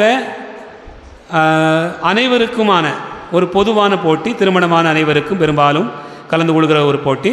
திருப்பாடல் 139 1 முதல் 24 முடிய. திருப்பாடல் 139 1 முதல் 24 முடிய மனப்பாடமாக சொல்லுகிற பகுதி. இது போக வினாடி வினா, அன்பியங்களுக்குள்ளேயே வினாடி வினா ஏற்கனவே கடந்த ஆண்டு நம்முடைய ஆலயத்திற்குள்ளாக வைத்தோம். வருகின்ற இந்த ஆண்டானது நம்முடைய மாதா கவிக்கு முன்பாக மேடை போடப்பட்டு அது வைக்கப்படும். ஆகவே வினாடி வினா, அன்பியங்களுக்கு இடையிலான போட்டி. லூக்கா நற்செய்தி மற்றும் திருவெளிப்பாடு, லூக்கா நற்செய்தி மற்றும் திருவெளிப்பாடு. ஆகவே எந்தெந்த அன்பியத்திலிருந்து யார் யார் கலந்து கொள்கிறார்கள் என்பதை குறித்த விவரத்தை நீங்கள் சேகரித்து வைத்து கலந்து கொள்ள அன்போடு கேட்டுக்கொள்கிறேன். அன்பார்ந்தவர்களே, இந்த போட்டியானது அக்டோபர் மாதம் 18, 19, 20 ஆகவே ஒரு மாதம் இருக்கிறது. அதற்கு முன்பாக தயாரிப்பு செய்திட அன்போடு வேண்டுகிறேன். அன்பார்ந்தவர்களே, நம்முடைய பங்கிலே வருகின்ற நம்முடைய ஆயர் விசாரணையின் போது, பங்கு விசாரணையின் போது நவம்பர் 3ஆம் தேதி உறுதி பூசல் நிகழ்வு நடைபெறுகிறது. உங்களுக்கு எல்லாருக்கும் தெரியும், உறுதி பூசல் நிகழ்வு 2015 உறுதி பூசல் பெறாமலே நம்முடைய பிள்ளைகள் இருக்கிறார்கள். கிட்டத்தட்ட 10 வருஷமாக உறுதி பூசல் கொடுக்கப்படாமல் இருக்கிறது. இது யாருடைய பேட்சில் இருந்துன்னு சொன்னால் 2015 அந்தோணி வசந்த், ஆண்டோ டென்சிங், ஆண்டோ குரூஸ் சபின், அந்தோணி செல்வம், செபாஸ்டின் ஆகாஷ், இந்த பையங்களுடைய பேட்சில் இருந்தே இந்த போன வருஷம் வரைக்கும், இந்த 2024 வரைக்கும் உறுதி பூசல் கொடுக்கப்படாமல் இருக்கிறது. கிட்டத்தட்ட மொத்தம் உறுதி பூசல் பெற வேண்டியவர்கள் 192 பேர் இருக்கிறார்கள். ஆகவே இவர்களுக்கான பயிற்சி வகுப்பு எப்போ நடைபெறும் என்பதை சொல்கிறேன். அப்போது எல்லாருமே கலந்து கொள்ள வேண்டும். வேதியர்கள் நம்முடைய மறை மாவட்டத்திலிருந்து வருவார்கள். இந்த பயிற்சி வகுப்பில் எப்படி கலந்து கொள்ள வேண்டும், எப்படி பயிற்சி பெற வேண்டும், எப்படி நீங்கள் முறையாக இந்த ஆலயத்துக்குள்ளாக வந்து அமர வேண்டும் என்கிற எல்லா விவரமும் அந்த நாட்களிலே சொல்லப்படும். பயிற்சியானது அக்டோபர் மாதம் 13ஆம் தேதி ஞாயிற்றுக்கிழமை திருப்பலிக்கு பிறகு நடைபெறும். அதே போல் அக்டோபர் மாதம் 27ஆம் தேதி திருப்பலிக்கு பிறகு நடைபெறும். அதன் பிறகு தொடர்ச்சியாக அக்டோபர் 28, 29, 30, 31, நவம்பர் 1 இந்த 5-6 நாட்கள் நடைபெறுகிறது. இந்த 5-6 நாட்களும் முழுமையான பயிற்சி கொடுக்கப்படுகிறது. ஆகவே உங்களுடைய பிள்ளைகள் இந்த 2015 யாரெல்லாம் உறுதி பூசல் பெறாமல் இருக்கிறாரோ அந்த பெயர்கள் எல்லாம் நோட்டீஸ் போர்டில் போட்டுருவோம். நம்ம கோயில்லையும் சொல்லுவோம் வரக்கூடிய நாட்களில். அதனால் தயவு கூர்ந்து உங்களுக்கு தெரியும், இந்த பிள்ளைகள் தவறாது கலந்து கொள்வதற்கான ஏற்பாடு செய்ய அன்போடு கேட்டுக்கொள்கிறேன். பெற்றோர் உங்களுடைய பிள்ளைகள் வெளியூரில் இருந்தால் இந்த பயிற்சி நாட்களில் இந்த பயிற்சி வகுப்புக்கு வரணும், கட்டாயம் வந்திருக்கணும். வராமல் கடைசி நேரத்தில் வந்து நிற்க முடியாது. ஏன்னா ஆயர் அவர்கள் முறையாக எப்படி வரிசையை நிற்கணும், எப்படி போகணும்னு சொல்லிட்டு நிற்கும்போது பயிற்சியே எடுக்காத ஒருவர் வந்து திடீர்னு வந்து நிற்க முடியாது. அதனால் பயிற்சி எடுத்தால் தான் இது முழுக்க நிறைவு பெறும். ஆகவே தயவு கூர்ந்து எல்லோரும் 2015 2024 வரையிலும் புதுநன்மை பெற்றிருக்கக்கூடிய பிள்ளைகள் இந்த பயிற்சி வகுப்பில் கலந்து கொள்ள அன்போடு வேண்டிக் கொள்கிறேன். அன்பார்ந்தவர்களே, நம்முடைய ஆண்டவர் இயேசுனுடைய பிறப்பு பெருவிழாவினுடைய மாபெரும் யூபிலி கொண்டாட்டமானது 2025 ஆண்டு நடைபெறுகிறது. ஆகவே இந்த ஆண்டினை திருச்சபை அதற்கான இறைவேண்டல் ஆண்டாக தயாரிப்பு செய்து அதற்காக ஒவ்வொரு திருப்பலியின் போதும் இறைவேண்டல் ஆண்டுக்கான தயாரிப்பாக வேண்டுதலாக வைத்து மறையுரை சிந்தனைகளை வழங்கி கொண்டு வருகிறது. ஆகவே இந்த இறைவேண்டல் ஆண்டில் இந்த ஒரு நாள் சிறப்பு கருத்தரங்கம் வருகின்ற ஞாயிற்றுக்கிழமை நம்முடைய ஆயர் இல்லத்தின் அருகாமையில் இருக்கக்கூடிய மாதா மாளிகையில் வைத்து ஏற்பாடு செய்யப்பட்டிருக்கிறது. பாளையங்கோட்டை வட்டார அளவில் நடைபெறுகிற கூட்டமாக இது இருக்கிறது. அது ஒவ்வொரு பங்கிலிருந்தும் குறைந்தது 50 பேர் கலந்து கொள்ள வேண்டும் என்று சொல்லப்பட்டிருக்கிறது. அந்த நாளில் நாம் எல்லோருமே கலந்து கொள்ளும் விதமாக ஒவ்வொரு அன்பியத்திலிருந்தும் 3 பேர் கலந்து கொள்ள வேண்டும். சரிதானா? நம்ம பங்கில் இருக்கக்கூடிய ஒவ்வொரு அன்பியத்திலிருந்தும் 3 பேர், அன்பிய தலைவர், செயலர், பொருளாளர் 3 பேர். நீங்கள் 3 பேர் வர முடியலைன்னு சொன்னால் வேறு 3 பேரை ஏற்பாடு செய்திருக்கணும். ஆகவே அப்போது 16 அன்பியம்னு சொன்னால் 16 அன்பியத்திலிருந்து நம்ம கலந்து கொள்ளணும். அதனால எல்லாருக்கும் ஒரு விருப்பம் இருக்கிறது. எல்லோரும் வேலாயுதபுரம் திருச்சிலுவை கோயிலுக்கு போகிறோம். திருச்சிலுவை கோயிலுடைய பூசை வந்து சாயங்காலம் 6 மணிக்கு பிறகு தான். சரிதானா? நம்முடைய ஆயரவர்களும் இந்த கூட்டத்துக்கு வராங்க. அதனால் நம்ம என்ன செய்கிறோம்னு சொன்னால் காலையில் இந்த கூட்டத்துக்கு போகக்கூடியவங்களுக்கு காலையில் பூசை எங்கே கிடையாது. சரிதானா? இந்த கூட்டத்துக்கு போகக்கூடியவங்க காலையில் நீங்கள் கிளம்பி போயிடணும். உங்களுக்கு 2 வேன் ஏற்பாடு செய்து தருவேன். அந்த வேன் ஏற்பாடு செய்து தரப்படும். நீங்கள் நேராக அங்கே போகலாம். போய் அங்கே கூட்டத்தில் அட்டன் பண்ணுறோம். மதிய சாப்பாடு அங்கே சாப்பிட்றோம். திரும்ப அங்கேருந்து ஒரு 3 மணிக்கெலாம் நம்ம கிளம்பிடுவோம். அங்கே கூட்டம் 3 மணிக்கு அங்கே பூசை நடக்கும். நீங்கள் என்ன செய்யுங்கன்னா 3 மணிக்கு அங்கேருந்து கிளம்பிடுங்க. வேலாயுதபுரம் போயிருங்க. சரியா? வேலாயுதபுரம் போயிடுவோம். அப்போ வேலாயுதம் போன மாதிரி வேலாயுதபுரம் போயாச்சுன்னு சொன்னால் அங்கே ஆயர் தலைமையில் பூசை நடக்கும். அப்போ அந்த கூட்டத்திலையும் கலந்துக்கிடலாம். அப்போ இந்த கூட்டத்துக்கும் போயிருந்தோம், அங்கேயும் வந்துடும். இப்போ ஏற்கனவே மிக்கிலம் அவர்களுடைய தலைமையில் ஒரு வேனுக்கு எல்லாம் ஏற்பாடு பண்ணியிருக்கிறாங்க. அப்படி தானா? 38 பேர்கிட்ட ஏற்பாடு பண்ணியிருக்குது. அதுபோக அன்பிய பொறுப்பாளர்கள் இப்போ இந்த குரூப் அப்படியே வருமா? அங்கே வர சொன்னால் தான் பிரச்சனை இல்லை. இல்லைன்னு சொன்னால் நான் வேறு ஏற்பாடு பண்ண வேண்டியிருக்கும். சரிதானா? இந்த அன்பியத்தில் ஒவ்வொரு அன்பியத்திலிருந்தும் 3 பேர் தயவு செய்து நீங்கள் கலந்து கொள்ள, யார் கலந்து கொள்ள போகிறாங்க அப்படிங்கிறத செவ்வாய்க்கிழமை பூசைக்கு முன்பாக நீங்கள் தெரியப்படுத்த அன்போடு கேட்டுக்கொள்கிறேன். அந்த குறிப்பு தான் அங்கேயும் வேலாயுதபுரத்துக்கும் போகுதா இல்லையாங்கிறத அப்புறம் நம்ம பேசிக்குவோம். போனால் நல்லதுன்னு நான் நினைக்கிறேன். அப்படி கோயிலுக்கு போன மாதிரி இருக்கும். அதே நேரத்தில் நம்முடைய கூட்டங்களையும் எல்லாமே நிறைவு செய்தது போல் இருக்கும். ஆகவே தயவு கூர்ந்து அதில் கலந்து கொள்ள அன்போடு கேட்டுக்கொள்கிறேன். ஆகவே அன்பிய பொறுப்பாளர்கள், வழிகாட்டி அருள் சகோதரிகள், உங்கள் அன்பியத்திலிருந்து எத்தனை பேர் 3 பேர் யார் கலந்து கொள்கிறாங்க அப்படிங்கிற லிஸ்ட்டை வந்து செவ்வாய்க்கிழமை திருப்பலிக்கு முன்பாக கொடுக்கும்படியாக அன்போடு கேட்டுக்கொள்கிறேன். ஒருவேளை அவர்கள் மிக்கிலமாக அவங்க ஏற்பாடு செய்திருக்கக்கூடிய அன்பிய அந்த கூட்டத்தில் இருப்பாங்கன்னு சொன்னால் ஃபாதர் எங்கள் அன்பியத்திலேருந்து அவங்க அங்கே போகிறாங்க, அந்த குழுவில் வந்துடுவாங்க அப்படிங்கிற விவரத்தையும் சொல்லிடுறேன். புரியுதா புரியலையா? புரியுது. என்ன குழப்பம்? இது குழப்பம் இருக்கா? ஓகே. ஏதாவது சந்தேகம் இருந்தால் அப்புறம் கூட கேட்டுக்கங்க. சரியா? அன்பார்ந்தவர்களே, இந்த விவிலிய திருவிழா அக்டோபர் 18, 19, 20 நடைபெறுகிற போது அந்த 20ஆம் தேதி தான் நம்ம என்ன செய்கிறோம்னு சொன்னால் மறைபரப்பு ஞாயிறும் கொண்டாடுவோம். போன வருஷம் அப்படி தான் கொண்டாடிருக்கிறோம். சரிதானா? அதனால் 20ஆம் தேதி மறைபரப்பு, 27ஆம் தேதி கொண்டாடப்படுகிற மறைபரப்பு ஞாயிறை நம்ம 20ஆம் தேதி கொண்டாடுறோம். ஏன்னா 27ஆம் தேதி பிள்ளைகளுக்கு மறைக்கல்வி வகுப்பு இருக்கும், உறுதி பூசலுக்கான வகுப்பு இருக்கும். அந்த தயாரிப்புலாம் இருக்கிறதுனால அதை இப்போ முன்கூட்டியே வைத்துக்கொள்வோம். மரியாயின் சேனை கூட்டமானது வருகின்ற செவ்வாய்க்கிழமை திருப்பலிக்கு பிறகு நடைபெறும். இப்போது அந்த மரியாயின் சேனை பொறுப்பாளர்கள் தயவு கூர்ந்து அதை உங்களுடைய மற்ற உறுப்பினர்களுக்கு சொல்லி அதற்கான ஏற்பாடுகளை செய்து கொள்ள அன்போடு நினைவூட்டுகிறேன். வேறு ஏதாவது கேட்க வேண்டியிருக்கா, சொல்ல வேண்டியிருக்கா இது சம்மந்தமாக? வேறு ஒன்றும் இல்லைன்னு நினைக்கிறேன். பிறந்தநாள் கொண்டாடுகிற பிள்ளைகளை வாழ்த்துவோம். புனித பவுல் அன்பியத்தைச் சேர்ந்த குணசேகரன் உஷா இவர்களுடைய குழந்தை கிறிஸ்டி ஆன்சிகா மேரி.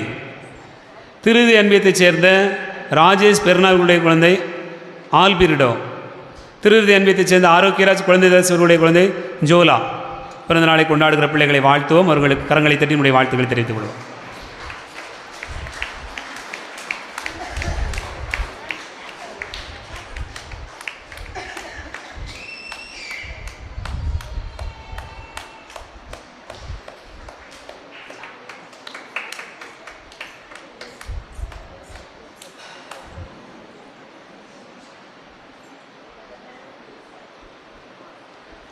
திருப்பலி முடிந்த பிறகு வழக்கம் போல மறைக்கல்வி வகுப்பு நடைபெறும். மறைக்கல்வி ஆசிரியர்கள் குழந்தைகளுக்கு மறைக்கல்வி வழங்க அன்போடு கேட்டுக்கொள்கிறேன்.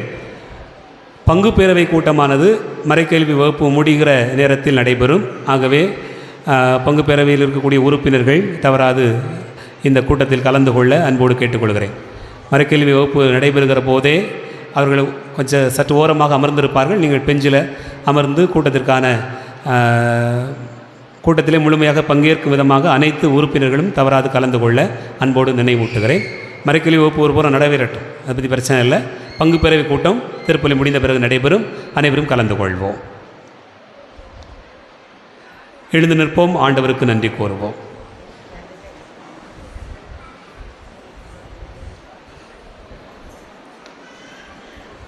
மன்றாடுவோமாக. ஆண்டவரே, நாங்கள் பெற்றுக்கொண்ட விண்ணக கொடைகளின் செயலாற்றல் எங்கள் மனதையும் உடலையும் ஆட்கொண்டருள உம்மை வேண்டுகிறோம். அதனால் நாங்கள் எங்கள் விருப்பு வெறுப்புகளுக்கு இடம் கொடாமல் இத்திருவிருந்தின் பயனுக்கு ஏற்ப வாழ வேண்டும் என்று எங்கள் ஆண்டவராகிய கிறிஸ்து வழியாக உம்மை மன்றாடுகிறோம்.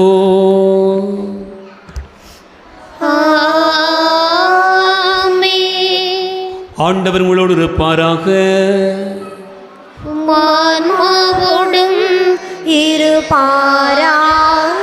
எல்லாம் வல்ல இறைவன் தந்தை, மகன், தூயாவியா உங்களை ஆசீர்வதிப்பாராக.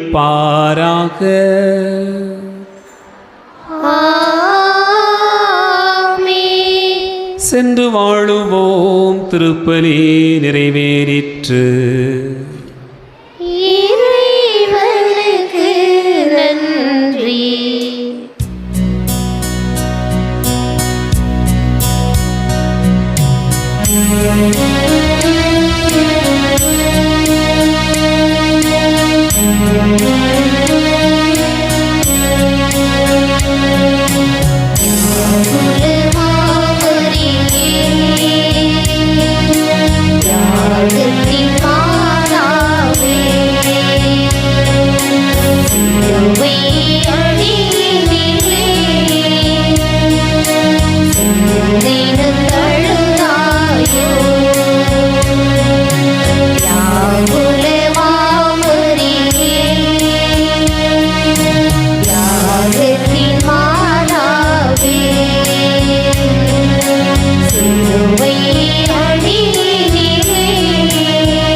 கழுமரத்தே